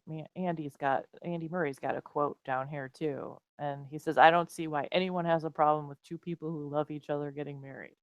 If it's two men, two women, that's great. I don't see why it should matter. It's not anyone else's business. Everyone, in my opinion, should have the same rights. So one of the things that they had talked about was that about renaming the court is that Sam Stosur and some of the other players said that they might not play if they get scheduled on the arena, they're going to ask to be scheduled somewhere else. Yeah. And they said that of course the Australian Open doesn't really want to make any kind of statement about this yet or get involved, but it's like, but if they have like every player refuses to play on the court, there's something's going to have to be done. Exactly. It'll have to be addressed. So this is just a shame. This is the after the Nastasi stuff, and which actually I think J-Mac mentioned that in his segment too. And Margaret Court, and then I don't know if you saw the Maxime Hamou the French player that like molested the female journalist Yeah, online. that was so awkward to watch. I was like, really? Is this happening? Yeah, that was just appalling. And it's like Mm. these people are bringing tennis back into the dark ages. And it's nice that a lot of players and commentators are like, no, this is not our sport. This is not what we stand for. Yep. And so it's going to be interesting to see, where the breaking point is on this, because I said you're hearing from a lot of people that used to keep quiet on things. And so the sport needs to get rid of these perceptions of, as being elitist and bigoted and all of those kind of things. So it's nice to hear the good stuff from people. And here's here's the lighter side of drama. Throwing shade. Yeah, this that picture of Stan with an umbrella that you made, it was so cute, just throwing shade. and especially because it looks like he's got, it's happened to him. It's just like, are you talking about me? So we put Sharapova in here because this was another big story about the French Open said, "Oh hells no." Everyone else is handing out wild cards like candy. And Guy Forget said, "We are not like the WTA events. We don't need to have Sharapova in order to make money." I like Key. Yeah. Um, so this was something else that a lot of times the WTA players have not been saying much of anything about anything. And a lot of players came out and said stuff about Sharapova, that they were not happy that she was getting all these wild cards. Even Angie Kerber was saying in Stuttgart, there are German players that could have gotten this, and it was kind of like it was a weird sort of thing going on where they were the like kind of the establishment wanted to just erase the reason why Sharapova had been off, and Yeah. they were treating it as this triumphant comeback, like she'd been injured or had a baby or took a sabbatical. It's just like it was a drug suspension, and that really rubbed people the wrong way. It's kind of like if she had come in humble, I think things might not have been so bad. But a lot of the players really kind of got offended by how the red carpet was being rolled out for somebody, when they themselves have been playing clean and working hard, and the tournament says, "Oh no, nothing for you." Yeah. Yeah, and I think they did that. I read an article. I'm sorry, I don't know who the new French Federation president is, but because Paris wants the Olympics, that it was pretty much a we stand strong and no doping allowed was Right. one of the reasons why they were like, no, Maria cannot be in our tournament, and that's that. Right. Yeah, and I know a lot of people were upset because they feel that, a lot of these organizations are hypocritical, and there's political motivations and all Yeah, kind, and it's like, and there is. I mean, yeah, there is. there's arguments for all of that. It's just I know Wertheim has written a lot of great stuff in Sports Illustrated about this in his mailbag about he said the whole thing's just been icky. Which I thought was Yes. adorable, but it was true. It was like Yeah. on both sides, everybody's handled this poorly. And it's just, that some people are acting like she's a serial killer, and that's overboard. But then Yes. on the other hand, the people that are just interested in money are treating her like, she's the returning hero on the white horse. And that's bullshit too. So they needed to all be more towards the middle, and that wasn't happening. And so it really created a lot of friction. And one of the people that has been in the center of all kinds of drama is Kiki Mladenovic, who is someone who is not afraid to speak her mind. And with this Sharapova getting the wild card, particularly in Stuttgart, because she was still under suspension when the tournament started. That was kind of what really kicked off a lot of the anger about this. And here it says she also received messages from other players before and after her match with Sharapova. This was following Ginu Bouchard spoke out very strongly about that Sharapova had been a hero of hers and now she wasn't. Mm-hmm. And that she'd gotten supportive messages from players telling her to, beat up on Sharapova. And, it's everything went a little bit haywire with this. But as far as we put Kiki is the star of the throwing shade. Because she also got embroiled in some stuff with Garcia, her former doubles partner. Which, you know what? Do you know like the details of that? Because it was like started out with some childish stuff about. Yeah, I think it was pretty much Caroline not wanting to play Fed Cup. And so, I'm sorry, I'm not the biggest fan of her because to me, it was more of a mean girl situation with all of the other French women, and they just wanted to gang up on her and saying, Caroline's just not putting in a good effort. And I think she held her own with Kiki as a doubles partner. And for her to do that to Caroline, I think that was just rude. So, yeah, there was a whole lot of back and forth that I just ignored after a while, that I forget what was said with whom, etc. But yeah, it just devolved from there. So yeah.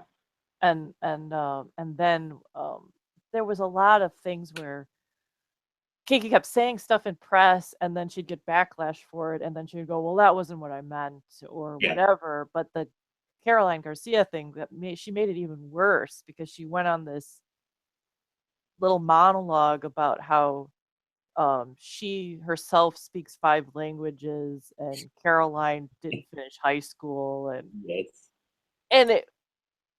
it's one of those things where it was like, you could have made the point that we have different interests or different backgrounds or something like that, and we just didn't get along anymore, and that would have been fair. Yeah. But the way she put it was, and I like Kiki, but she said some things that was like, oh my, like you said, mean girl. It just like so disrespectful. Yeah, and it was like that was like a horrible, way to put it. And then continuing on in Kiki's match against Sarah Irani, Kiki was yelling out Forza instead of Ale, which everyone personally found hilarious because Irani got burned up the last time she was playing against someone saying Vamos instead of Ale or whatever. Was this why you say Vamos? That was a whole controversy ages ago. And then it happened again, and Irani went into press and said that, Kiki's a horrible, disrespectful person. And in this case, other people backed it up that Kiki does, shout out stuff in Italian. It was apparently something that she and I think she said her brother used to do or whatever. She speaks 5 languages. But Irani actually published something on her website that apologized. Oh, wow. I didn't read that. Yeah, it was in Italian. It was on my timeline, and I translated it, and it was, I think she might have put in a translation on her Facebook page, but she said that, she was passionate in the match and kind of got wired up, and she assumed that Kiki was trying to, get to her emotionally by doing that. And she wrote in capital letters, "As has happened before." Exactly. It was okay. I heard that part. Yes. It was Cornet. That's who it was. Cornet did it the last time. And so she still stood her ground on the previous incidents. But on this one, she apparently, maybe enough people told her that Kiki did not mean anything by it. And so she said, Kiki is a good player and a good person, and I take it all back. Okay. So that was interesting. But then Kiki and Muguruza had a tough match, and they had a lot of the big matches were going on at the same time, thanks to scheduling. And so I saw some of this match, but I had it muted on the laptop because I had another match on the TV. So I saw that the crowd was very into it, and they were standing up after points and things like that. So I knew it was a lively crowd. Yeah. But apparently it was, to Muguruza, it was a very oppressive crowd, and so she was pretty emotional after the match.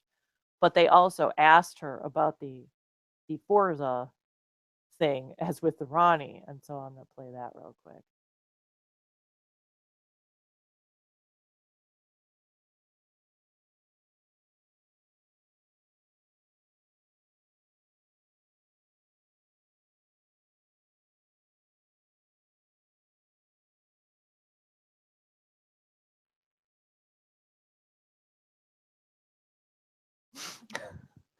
So I loved that comment. Somebody tweeted out that Garbine won the tournament after that quote. Shade. It was pretty amazing because it was like something that you would see on Twitter, but she was like very, everyone was very aware of everything that's been said and all this drama and all this kind of stuff. And I know that was one of the things that I wanted to say about that. While, not all of the things that have come out of this have been great, I do like that the WTA women have been actually speaking their minds and giving their opinion on things, whether you want to hear it or not, and showing their personality and being snarky. And and not letting someone get away with saying something snarky.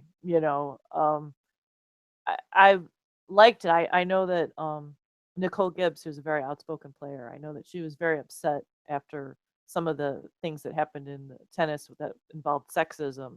That she said that a lot of her fellow players were told by their coaches not to say anything, or told by the WTA to keep quiet. And she found that very upsetting. And it's like, and it's true. It's, if you're trying to get women's tennis to be equal in other people's eyes, you can't all be like meek little things that don't say a word about anything. It's like you're an independent woman playing sport at a high level. You're involved in a lot of PR and making money, and it's like you should be allowed to have a voice. Exactly. So I've been enjoying this. I like that we actually get to see more of who these people are, and a lot, especially on important issues, when they speak up. I think it's a good thing. Yeah, I love Nicole. Gibbsy is so cute. I wish she had so much more to give in her matches. And I mean, she can, but like when she's on Twitter, she's on fire. I'm like, say what you want to say. Do it, girl. Say Yeah. Yeah, she's still early on in her career. Yeah. And she just had an injury setback, which is really not cool. I feel bad for her because Tennis Channel's doing that promo with her and Sam Groff, or it's a day in the tennis life, and it was like she was like, what, a week into it or something, and she got injured. It's like, well, that's part of tennis. So I mean, they just ended up doing some different things with it, but I'm sure that wasn't exactly what she was wanting to show. Exactly. Yeah. So I'm hoping that she'll get back into it soon. We've actually lost quite a few women tennis players, Americans and Brits, like had bad luck with injuries and things, and it's like we had this promising young crop of girls coming up, and then suddenly they were all gone. So I'm hoping that we can get some of them back. And I am going to switch to our next set of tabs.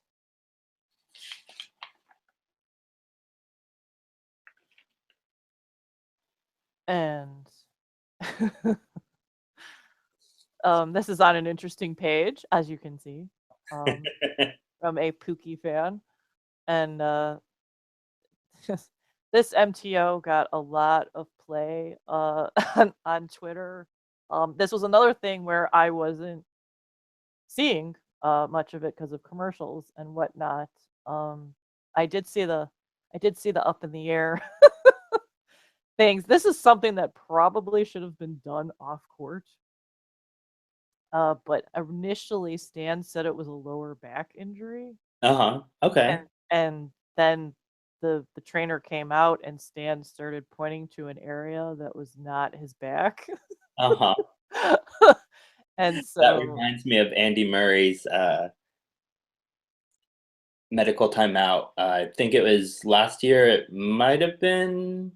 No, it wasn't Davis Cup. I think it was right before Davis Cup, and so he had a lower groin and an injury. Excuse me.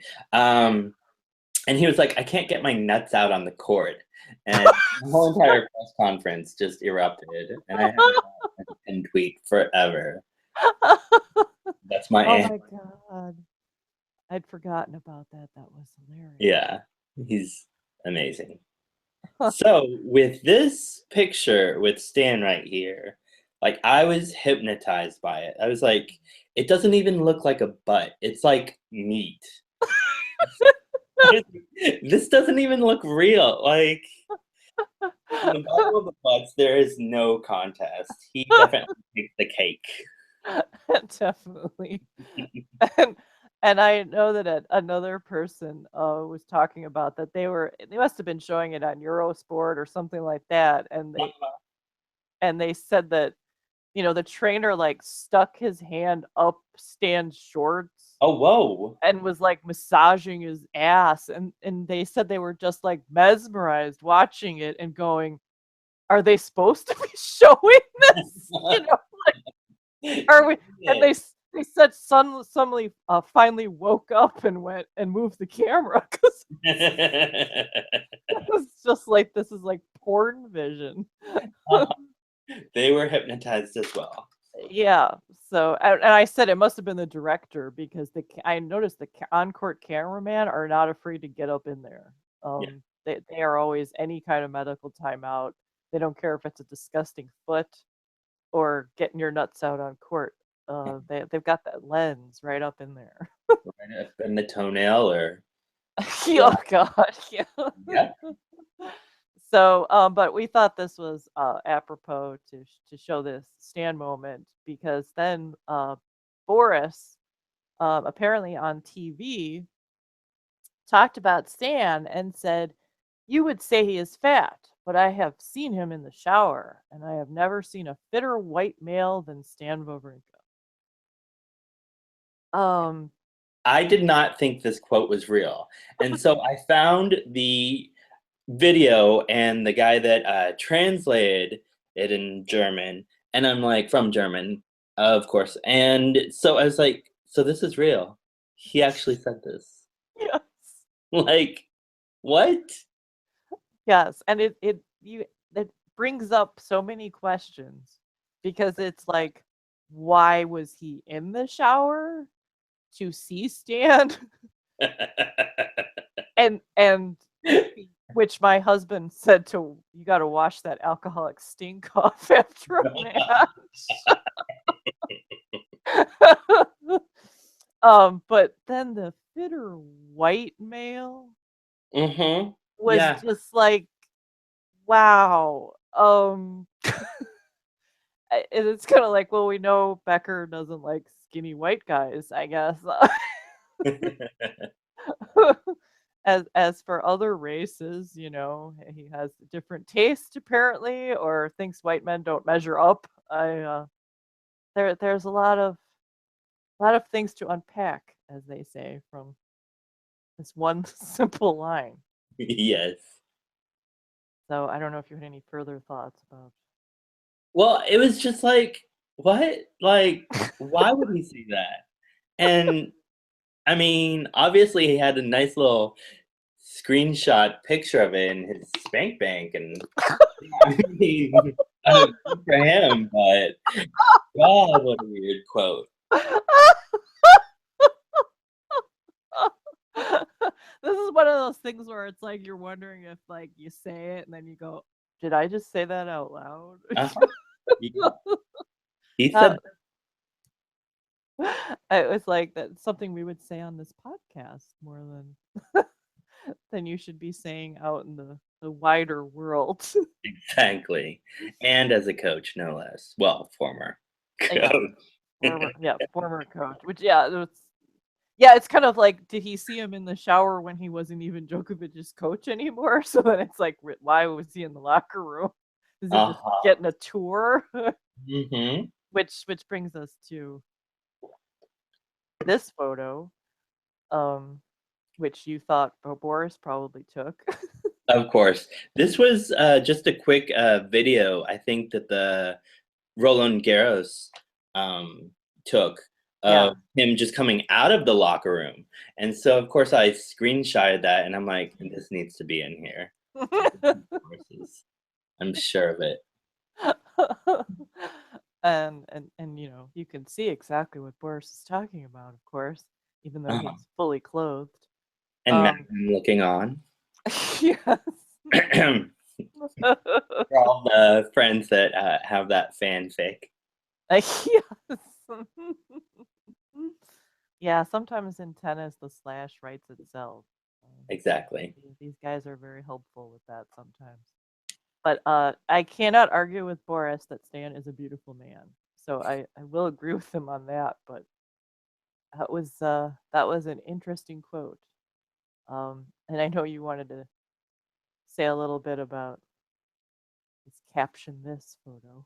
Yeah, this picture right here with Boris greeting Andre Agassi and just backing up after he sees Nole's brother, and Nole's brother, excuse me, I forget his name, just turns and looks at him like, why are you here? And he was just giving Andre a handshake and probably some advice, but it's so awkward, and I love it, but it's so awkward. Please don't hurt me. Exactly. His hands raised up. Yeah, and we talked a little bit in the warm up about Agassi is, you know, we're not sure if he's sure about coaching Nole either. Yeah. He's only there for a week. Yeah, he left Friday, and I'm like, what's the deal? Like, It was very odd. It's like, yes, I'll coach you, you know, for a little while, maybe a couple days. yeah, and it was Steffi that wanted to that urged Andre to coach him for a little bit, and apparently it was their vacation that they were going on. And so I'm like, so is this like long term or like between the French and Wimbledon or what? But apparently it wasn't that long term. No, but they did ask Agassi about it in an interview, and like, was he going to be at Wimbledon? And he's like, well, if he wants me there. So yeah, I don't know if this was just a thing like over coffee or something, like, hey, dude, want to give me some advice? Oh, okay. And then all of a sudden it's his coach. The commentators were laughing, and now I can't remember which player it was because they flashed up the player box and they had this guy and he was like vice president consulting or something. You know, it's like these people have like 12 people in their team now. It's like, it used to just be, here's your coach and, you know, maybe a physio or something like that. Now it's like, I have a coach, I have an advisor, I have a vice president advisor, I have an assistant traveling advisor. I don't, you know, like, is any of this doing any good? Is it all for show? yeah. Andy's definitely grown his team, and I think it's good for him because I mean, there's more people to yell at. And then like Amelie leaves, or I haven't seen Judy, and she's off doing, of course, all of the girls' tennis stuff, which is great for England and Scotland. But yeah. I'm like, okay, how many people are needed in this box? So yeah. It's getting you're running out of space. Exactly. And I know you wanted to talk about this subtweet from Boris. Yes. So Boris tweeted out a quote of what's happening in your life is a result of what's happening in your mind. And I'm like, what? And so he hashtagged it with word.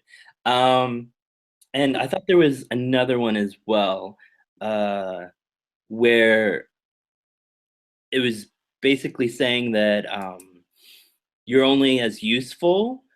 And so I don't know where that one went, but it's very odd, very odd.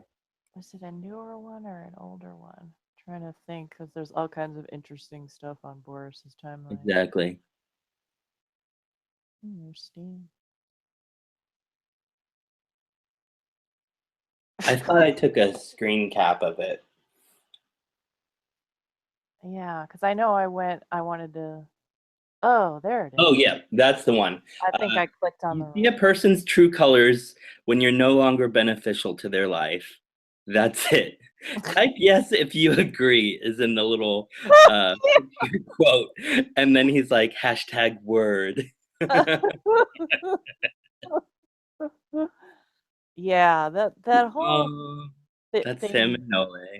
Yeah, that whole thing with Nole, it was kind of like actually when Murray broke up with Lendl, or actually Lendl broke up with Andy. Sometimes these things they end up being like, boyfriends breaking up. It's like there's all this drama, and it was like I feel obviously Boris was not a willing, person to leave. Yes. He wanted to hang on as long as possible, it seems. Yeah. But yeah, didn't happen. No, Boris has been subtweeting. But he's been doing it on time, so at least not 3 days after whatever it was happening. That's the beauty about this kind of stuff. It's nebulous enough that it doesn't have to be a certain date. Yeah.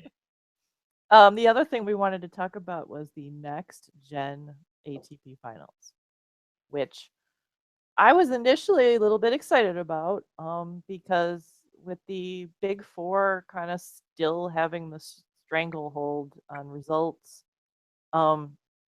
it seemed kind of cool to maybe look at the younger kids and give them some promotion and have they got something to work towards, because it's like a little world tour finals for them, and I believe it's 21 and under. But I had assumed it was just going to be like the world tour finals, and just for younger people it was going to be a similarly serious tournament. But then they announced they were going to test out all of these new rules and innovations, they call them. And it was a shorter format, first to 4 games, which is insane. Yes. Because the way things work with tennis, it's just 4 games and then tiebreak at 3-all. Best of 5, but with no ad scoring. Shorter set format designed to increase number of pivotal moments in a match. And then a shorter warm-up of 5 minutes, which is usually sometimes it's like 12 or 15, something like that. They're going to do a shot clock, so to ensure strict regulation of the 25-second rule. And I kind of get that for some players. It's like a very limited, like, okay. But I mean, if they're telling off, like if they do a ball toss in the middle of it, then I mean, you can't, like, you've got to go with the groove of each player. But I mean, when some people take more than 23, 25 minutes for every single time, then it's like, okay, we've got to like either enforce it all together and understand the boundaries. But the rest of that, that's just crap. Like I looked at it and I rolled at all of the different rules. I'm like, This is ridiculous. The shorter warm-up, I believe Andy Roddick said that, okay, you're just going to send us out cold. And this was talked about a while ago about different rules to make tennis more palatable for the larger audience out there. And that's just stupid. Like, all of it's just stupid. Yeah, the no let. I had thought that some people had said that it was supposed to also be no second serve, which I haven't seen that in here. So I don't know if they confused that with the no let rule. And player coaching, which they may be able to communicate at certain points in the match to be determined. Yeah, that was. So they haven't even figured it out yet. Nope. And then this is the part that really pisses me off. It's a free movement policy will be applied to the crowd, except behind the baselines, which, like, good luck enforcing a partial free movement policy. Exactly. How are you going to be letting people onto the court and then going, oh, but not if you're sitting here? I mean, I'm not exactly sure how they're planning on making that work. And as someone who has gone to other sporting events and other, in football, basketball, I absolutely despise that people get up 7,000 times during a game and keep blocking your view and tripping over you and spilling beer on you. And yeah, the beauty of tennis has always been, I know I get to sit here for freaking 2 games and just see the tennis.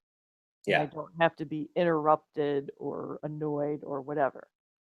I get the argument that, yeah, you have to run out to go to the bathroom and you're gone 30 seconds and you come back and you can't sit down for 5 minutes. Sometimes you hit it wrong and it's like they play a 7-deuce game and you're standing in the hallway waiting to get in. I know a lot of people find that irritating, but I think the benefits outweigh. Exactly. Like, the players definitely need to concentrate on every single point. And Andy Murray is always one to quickly say, hey, that spectator needs to sit down. And so, yeah, it does disrupt play.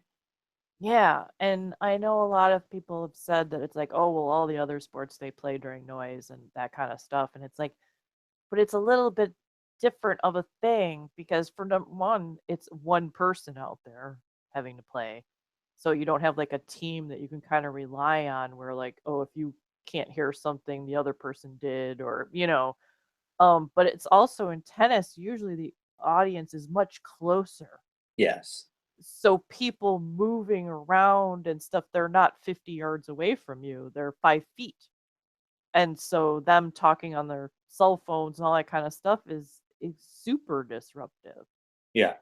And that's the one thing, honestly, that I hate the most out of this. But I know that there's this big push, and we have to make tennis shorter. We have to make tennis shorter because people have the attention span of gnats. But I'm okay with, I can see like the, shot clock and even the shorter warm up. Although this is saying 5 minutes from the time the player walks on, which if it takes them a few minutes to set their towels up or whatever, now it's a 2-minute warm up. Exactly. And it's going to be interesting to see how they do the shot clock if the audience is super cheering for like 30 seconds. Is that player going to get penalized? Mm-hmm.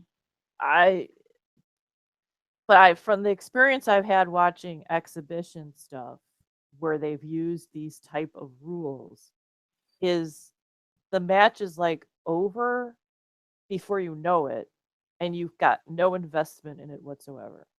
Yeah. It's just like, kind of like what I was saying before about watching a circus act. It's kind of what it's like. It's like, it's like chaos reigns, kind of. There's no time to build any kind of gravity or momentum, or it's just boom, boom, boom, boom, boom, and it's all over. I mean, we'll see what happens, but I got really upset about this, that it was something that I thought was going to be taken seriously, and then it's kind of just going to be throw these kids in a goofy exhibition, and I'm not Yeah. sure if that's going to promote the sport. I don't think it will, because with the shorter set format and all that mess, I'm like, how is that like going to be a good match? It's not. It really No. isn't. First to 4 games does not work for me. And what I'm thinking of what tennis should be. So Right, right. And they swear that they did a bunch of surveys of, various segments of the public, and they chose these rules according to what people complained about uh-huh. and why they weren't interested in tennis or why they turned tennis off or whatever. Uh-huh. But I guess we'll see. But I just felt bad because I was kind of excited about this being something good for the younger players. And I mean, the only thing that might happen is if the players kind of embrace the sort of exo nature of it and we get to see more of their personalities. Yeah. And then that might be something that is helpful to promote these kids to a different audience. So I don't want to be super, super judgy. Yeah. But um, especially when you're talking about showcasing the personalities, a lot of these next gen players are fun. They're fun to watch. Like Francis Tiafo, mhm. when there was sex noises coming across the way and it would not stop. He was like, "Is it really that good?" Like, Yeah. he's funny. He's great.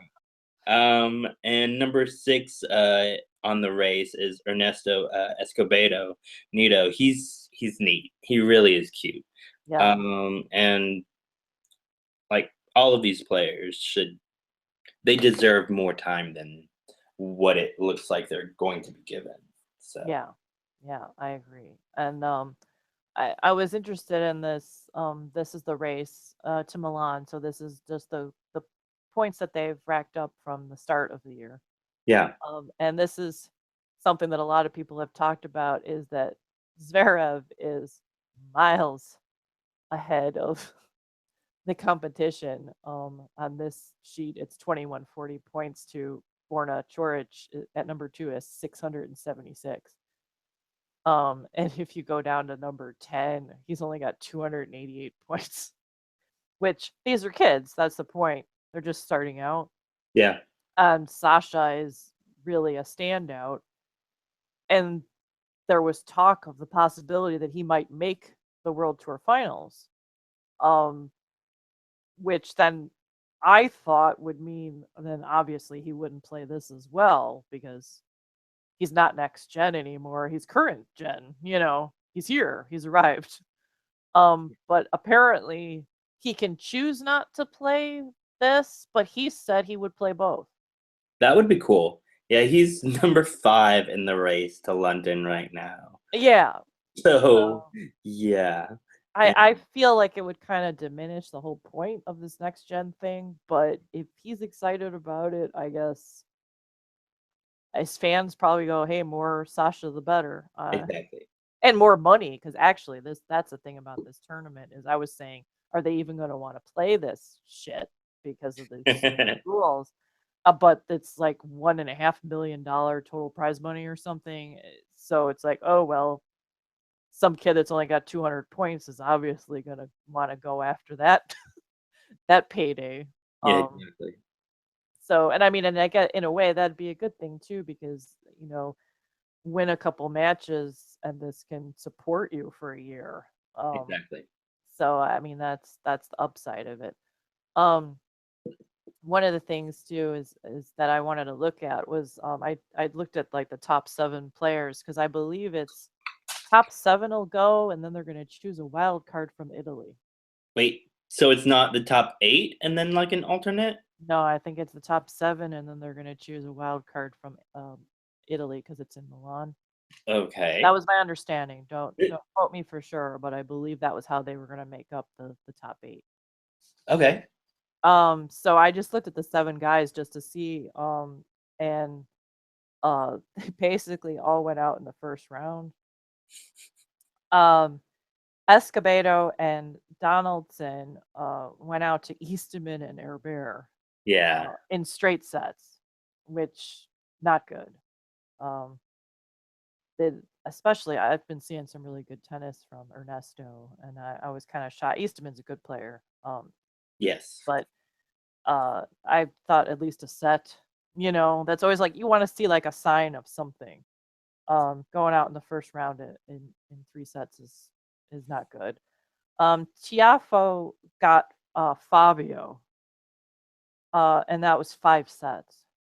I think the 5th set was dismal, but that's still.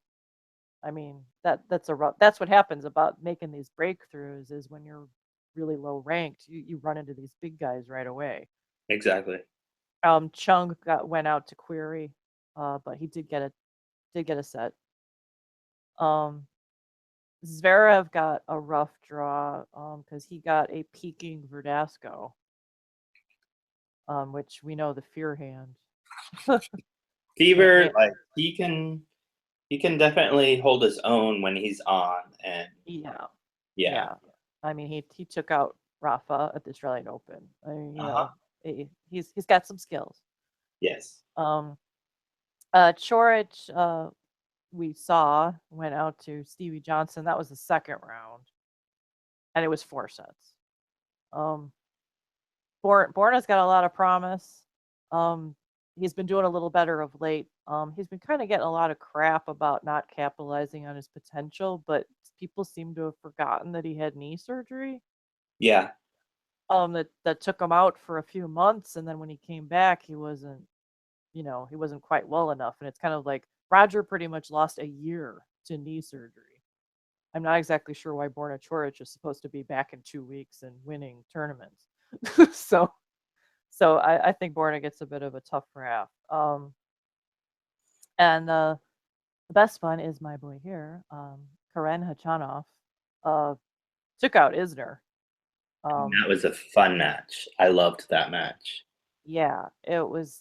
I like Khachanov because I don't normally like the big guys. It's kind of that lumbering tennis, just big serve and not much else, and he's not like that.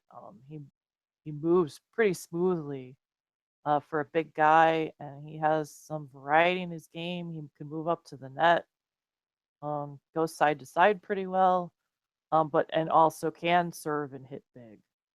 So he's enjoyable to watch. And Isner was playing well in this match too, because Isner can kind of have draggy matches that aren't that fun to watch, but this was a good one. Yeah, and Isner did fairly well on clay this year, so yeah. I thought was an interesting thing that Isner had said in an interview with Mary Carrillo was they were, because it's always the joke about Americans can't play on clay, and for number one, his serve is so massive, it doesn't matter what the surface is. Yes. But he also said that, he's 6'10". When he plays on grass, the ball bounces 2 inches off the ground and he's got to like lay down to hit it. And then on clay, the ball bounces high. And he says it's like right into his strike zone. Uh-huh. So whereas people like Stan, like with a one-handed backhand, have trouble sometimes with that bounce hitting high and it's hard for them to reach up and get it, Isner's like, wow, finally, I can get a ball in my range. Uh-huh. Easier on the knees. He has some knee trouble, so the fact that he doesn't have to bend down for every freaking shot. So yeah, Isner played well in this tournament. This was a good match for Karen.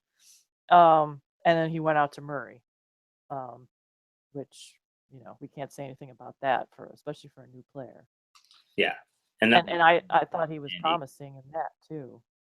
Yeah, and he played him pretty tough. So I loved the shot making from both.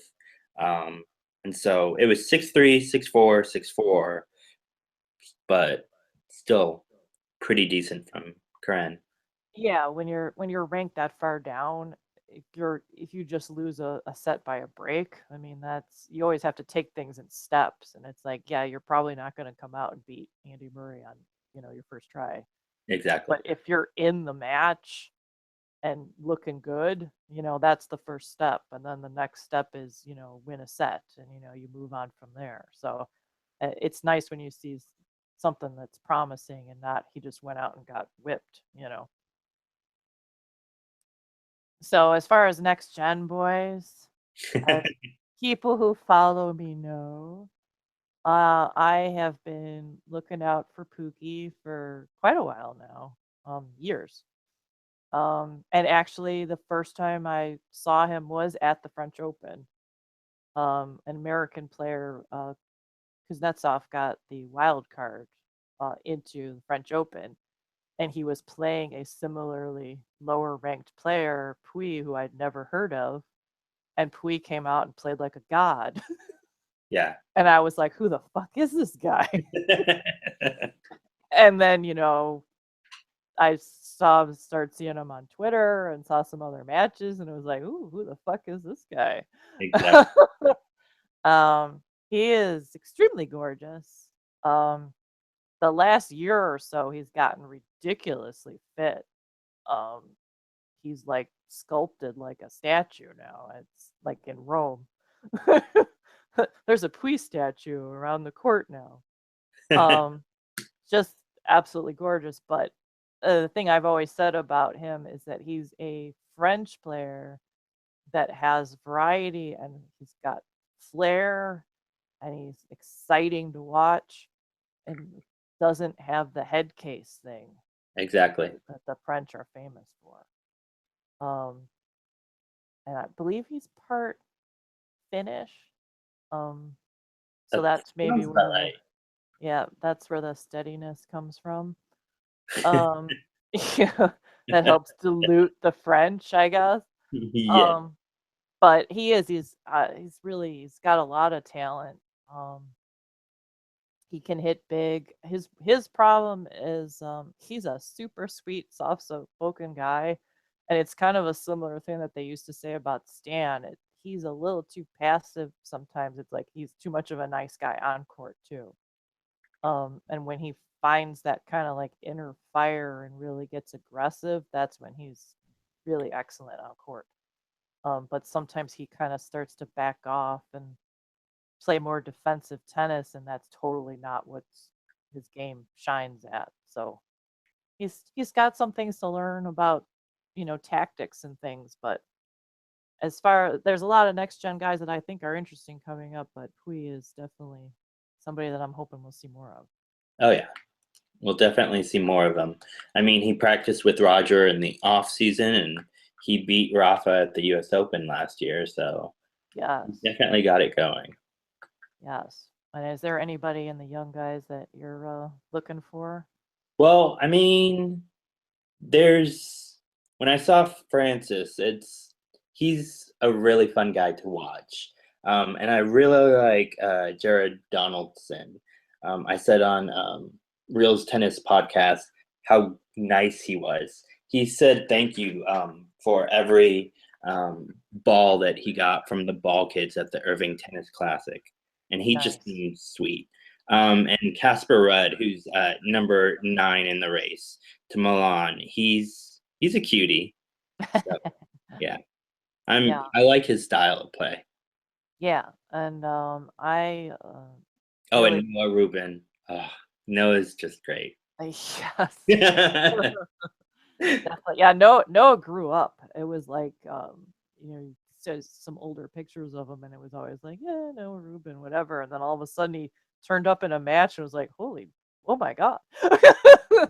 Damn. Yeah, I of course like Baby Warner, but I like watching Chung too. He's got a really cool backhand. There aren't that many two-handed backhands that I get super excited about. And his is one of them. I like Simone and I like Smichek, and now Chung is another one. And actually I used to like Sponareva's. She's got that cool super swingy backhand. It's like a certain style that some of them have that I enjoy, because a lot of times two-handed backhands are sort of workmanlike. Yeah, I get that. Yeah, but I feel like with Andy's, yeah, that can be classified as workmanlike. But there's been so many shots that he does make that I'm like, whoa. Right. And Novak has, as many people have said, pretty much a little bit of the same mechanics and everything, but I think Andy goes for different shots, and his shot making is, to me, a little bit better. But Yeah. mechanics wise, Novak definitely has it more compact and put together. Yeah. Yeah. That's it. Nole is kind of like sort of a perfect at everything kind of thing.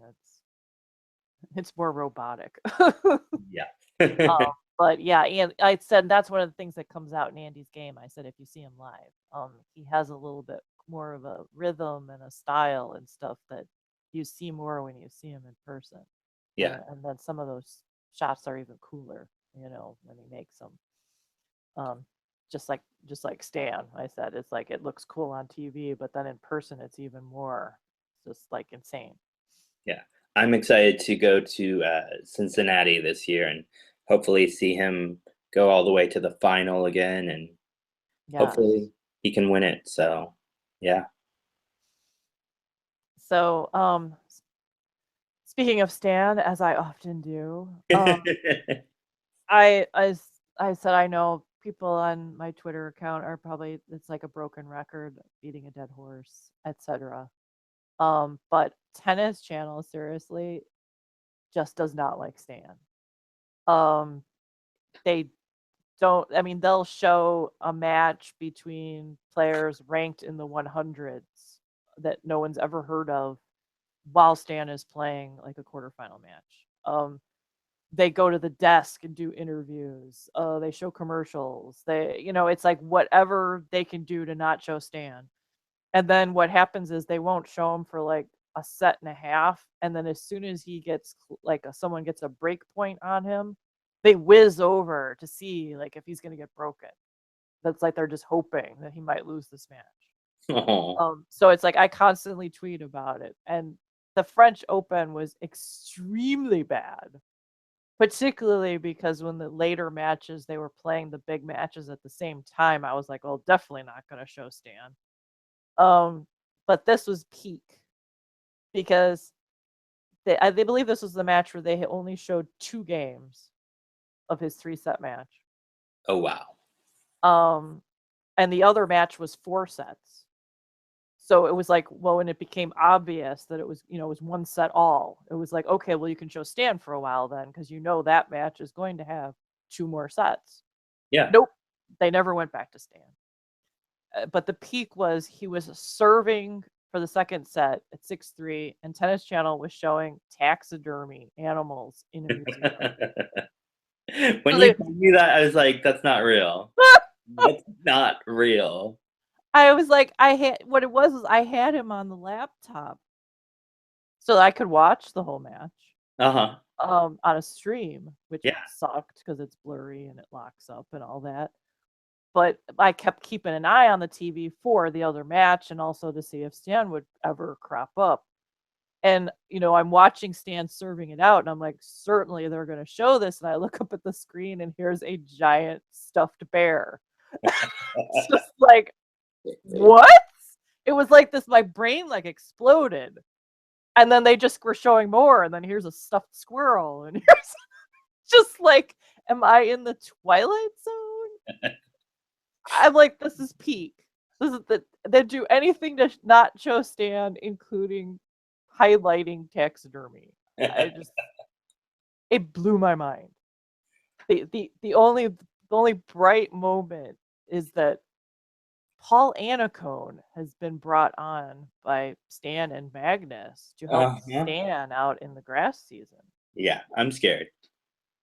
This was big news, and I know that Stan has brought on some other people in previous years to try to help him on grass. Uh-huh. His game has so much potential on grass with those big winners and hitting low and all that kind of stuff, but I think his movement has always been the trouble. He's okay, but you have to be super nimble, and when those balls are coming back at you really quickly, he's not always good at off balance shots and things like that. So if Anacone can really help him work around, work at his strengths and things like, honestly, like he did for Federer. Yeah, he can. Yeah, that would be, and I'm excited about it because as fans, we all talk about it's Stan's turn to win Wimbledon. He's only one slam shy of a career slam, which is so fucking amazing. Somebody who peaked so late in his career. Stan apparently appears to want it as much as we do. Yeah. He's not just going, well, I'll just keep trying to win the French Open because I'm best on clay. He's like, no, I fucking want that Wimbledon trophy. Yeah. I'm here for it. I'm excited about it. And if Anacone's going to be coaching him, we might actually get to see Stan on Tennis Channel. Oh. But I joked that they would be at the desk talking about Stan while his match was going on, so we still wouldn't be able to see Stan playing. Oh. This is what I project is going to happen. So that's my little rant. I don't know if you have any thoughts about coverage that you were irritated by. Well, yeah, I was irritated by coverage. First of all, let's quickly deal with the Anacone issue. I think he's going to definitely change. Well, I would hope change his game and tool it for grass. And I tweeted to you that there's this really hilarious Andy Murray gif where he's holding the trophy tight and it says mine. And I'm like, well, when I learned of Paul Anacone just getting on board with Stan, I'm like, he wants that fourth and career career slam. And so, yeah, so I'm scared as a career fan. But anyway, yeah, with coverage, Dominic Thiem and Horacio Zeballos were playing, and Novak Djokovic and Ramos Vinolas was playing as well. And so on TC Plus, which I paid for, it was on Court 1, and so they have 5 different channels to choose from. They stopped coverage and then said there's no longer any scheduled programming. And then regular Tennis Channel tuned into Novak's final few sets or whatever. And I'm like, what? Like, why couldn't you have covered the last few games? I think it was the second set, excuse me, that Dominic was in. And I'm like, what's the point? And so I had a few tweets that I sent out at Tennis Channel PR, etc. And I was mad. I was mad. So Yeah, I know that that's happened in the past with ESPN as well. I hate that split coverage stuff where they promise you we've got all these matches, we're covering all the courts, we have all the tennis all the time, and then they go, oh nope, NBC's picking it up on Sunday at noon. And that's one thing if the channels switch, the main TV channels switch over, you're like, okay, I just got to switch over to channel 5 or whatever to but they cut the streams dead, like right in the middle of a match. Yeah. And it's like, but NBC takes it over and they don't have any streams. So it's like, so then that's just it. That match just isn't covered anymore. Yeah. And it's like, what kind of bullshit is this? Searching for the NBC Sports app on my Amazon Fire Stick, and I'm like, okay, it's not on there. And I'm like, is it just going to load? And then I looked on my phone, and I'm like, so they didn't even cover any of it. They just cut it off. And so, yeah, I was peeved. Yeah, it's just, and I know tennis has a weird kind of a thing that it's different from other sports in that if you're watching a football game, there's a football game on. And I mean, sometimes there's other teams and things like that, but tennis is all of these matches going on at once. But the thing when they do it, like if it's a big match or an interesting match and they break in the middle of it and they interview an actor, on set for like 10 minutes while there's all this tennis going on. And I tried to think about, like, if I'm watching a Blackhawks game and, like, halfway through the first period, they would just cut away and start interviewing the mascot chicken or something. You know, and I'm like, look people at would, taxidermy. yeah, people would riot. I mean, can you imagine? No one would be watching a football match or, you know, and have them cut away and be, Nope. you know, just sitting and talking. And it's like, that's so weird with tennis where they feel like, you know, no one's interested in the actual tennis. You know, they just want to see talking and infographs, and it just makes me crazy. And I thought Tennis Channel was doing pretty good at the beginning of the week when there were a ton of matches on. They still seem to be like more intuitive about this match is interesting. We'll show this for a while and then we'll cut away to this, and then we'll show a short interview while all the other matches are like in their first game, or, you know, like they were doing really well. And so I was happy about as soon as Stan's match comes up, everything went to shit. So, you know, that's my rant about that. Yeah. And now we are on to the final phase. We haven't done one of these in a while on the night session. It's an In the Tunnel. And this is where we introduce new and hot players that you should know about. And it was when I was doing these title cards originally for the podcast, I was really ticked off. I could not find any pictures in the tunnel, particularly of younger players. So I found one of Fettel, and I'm like, well, they're hot, so, you know, that at least works. And it's actually funny to me now because it's like it's 2006 again, because Roger won the Australian Open and Rafa just won the French Open, and it's like Fettel's back. Yep, it's fitting. So this title card is perfect. So we go from one tunnel to another. Andy, number one. So cute. Peter wanted this to be in there. Thank you. For our tunnel photo, and it's just so damn cute. That tunnel that's in Paris, it's a really nice graphic. It's very nice optics for all of the tennis players to come out of. But I mean, yeah, it's kind of wild. It's a little... that picture's just the best. I know. It's like, hello, I'm number one. So, for our In the Tunnel, we are doing one with one of the finest names in tennis. It's Karen Khachanov, and what I call Hot Legs Khachanov, because God, his legs are gorgeous. They're like a mile long. And as you can see, he uses them very well on the court. He has a very nice long stride. He doesn't drag. He doesn't lumber. He runs with his lovely long legs. And also, a lot of the tall guys is also another reason why I'm not that excited about them, is because a lot of times they're like 6'5" and like 120 pounds. And it's just like, bah.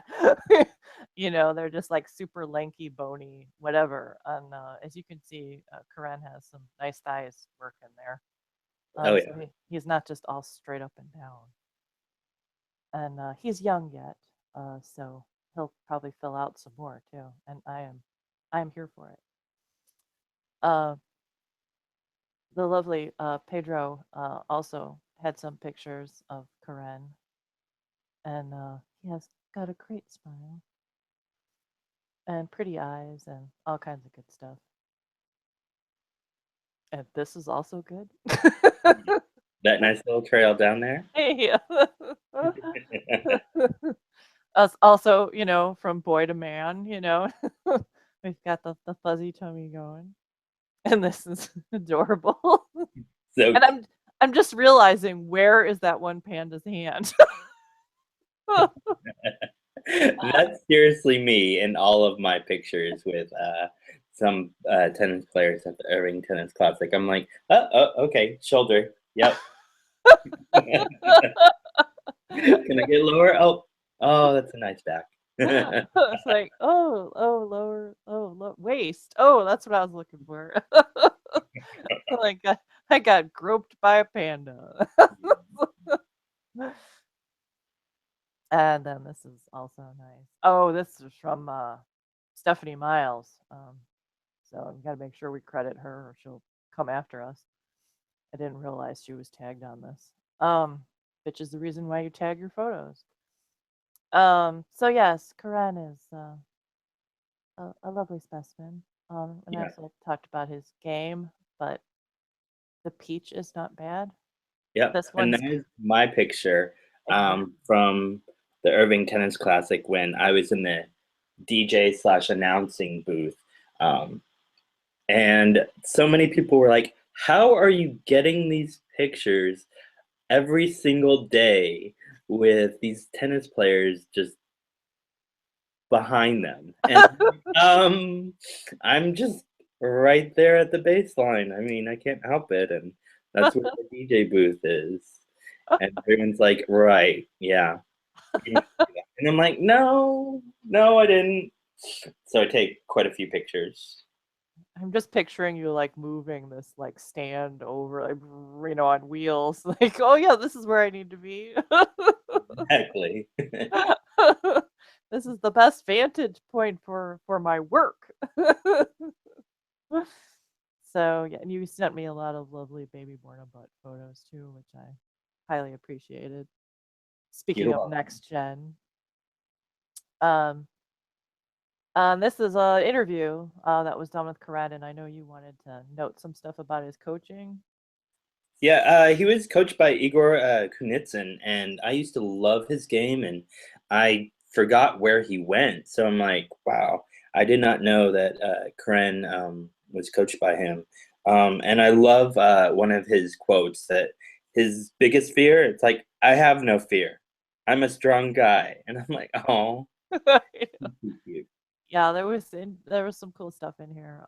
And I'm hoping to do a post over on tennisinsideout.com, and we'll put in some of these links to these things so you can check out all the deets on Karen and that JMac video that Peter talked about earlier. So you can Hmm. catch up with all this kind of cool stuff.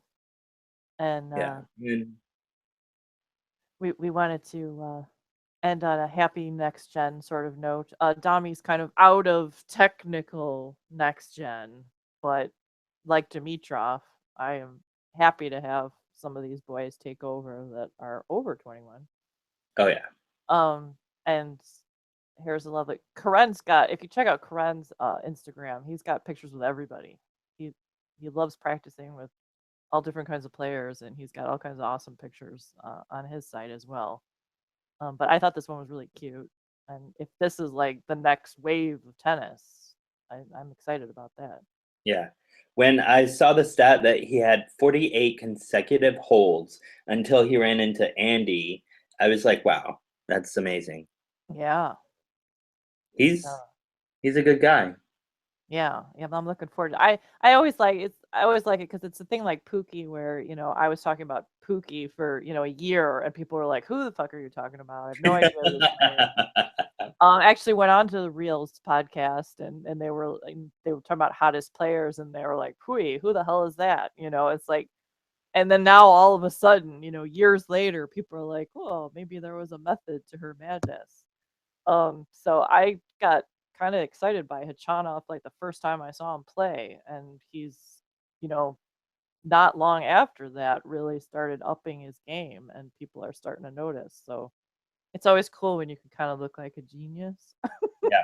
And starting to pronounce his name right, because I was even trying to look at one of his videos. I think it was, no, it wasn't him opening up his tennis bag. But yeah, he was like, Khachanov. And I'm like, wait, what? And so as the announcer at Irving Tennis Classic, I was like, it's Khachanov. And everyone looked at me, and an umpire was like, no, it's Khachanov. And I'm like, I don't think it's pronounced with a K. They don't have a K. Right. So I still said Khachanov. But yeah, everyone knows Yeah. him now. Yeah. It's if you get a chance, the ATP site, it has him saying his name himself, Uh-huh. which is so cool. Someone pointed. I was asking people how to pronounce his name, and then somebody goes, "Well, it is on the ATP site," and I'm like, "Oh, I've given up because they usually don't have the people that I'm looking for." Yeah. I don't think they have Pui on there because I always want to hear exactly how he says his name. But the way Karen says it, it's like got this beautiful cadence to it. And so far, a lot of the commentators are just murdering it. Yeah. You know, Khachanov and, you know, Khachanov, whatever. And it's like, it's not an easy name, No. you know, for English speakers because the letters are not the same way we do it. And I know a lot of languages have like a different you know, they accent on a different syllable than we do, and that's a hard thing to wrap your brain around for a while. So Yeah. I think a lot of them are saying know 5 Khachanov. languages in our school, so yeah. Yeah, I mean, it'd be Caro, good if we even learned 2 for some people, so yeah. yeah, definitely. Yeah, I barely know the one, so I admire anyone that can speak 25. Exactly. Oh, Garvey.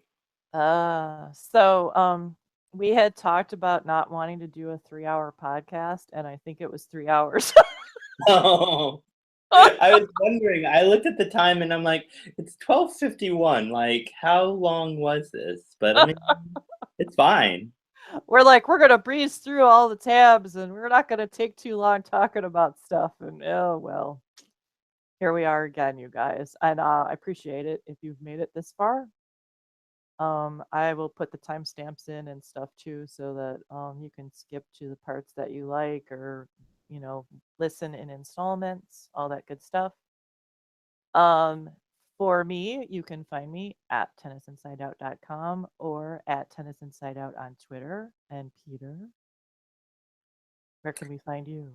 Um, if my Twitter account will not be locked in the next few days or so, I'm usually at TieGuy84, but now I'm at my really political account, but it's definitely becoming the tennis account at PSC360. Right, and hopefully you can get that straightened out with Twitter. Yeah.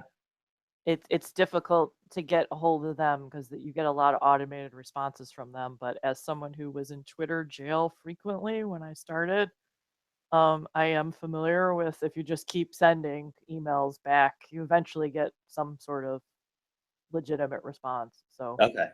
hopefully you can get that straightened out because that's not cool. Yeah. But thank you very much for joining me. Thank you for having me. I think it was fun. We talked about a lot of cool stuff.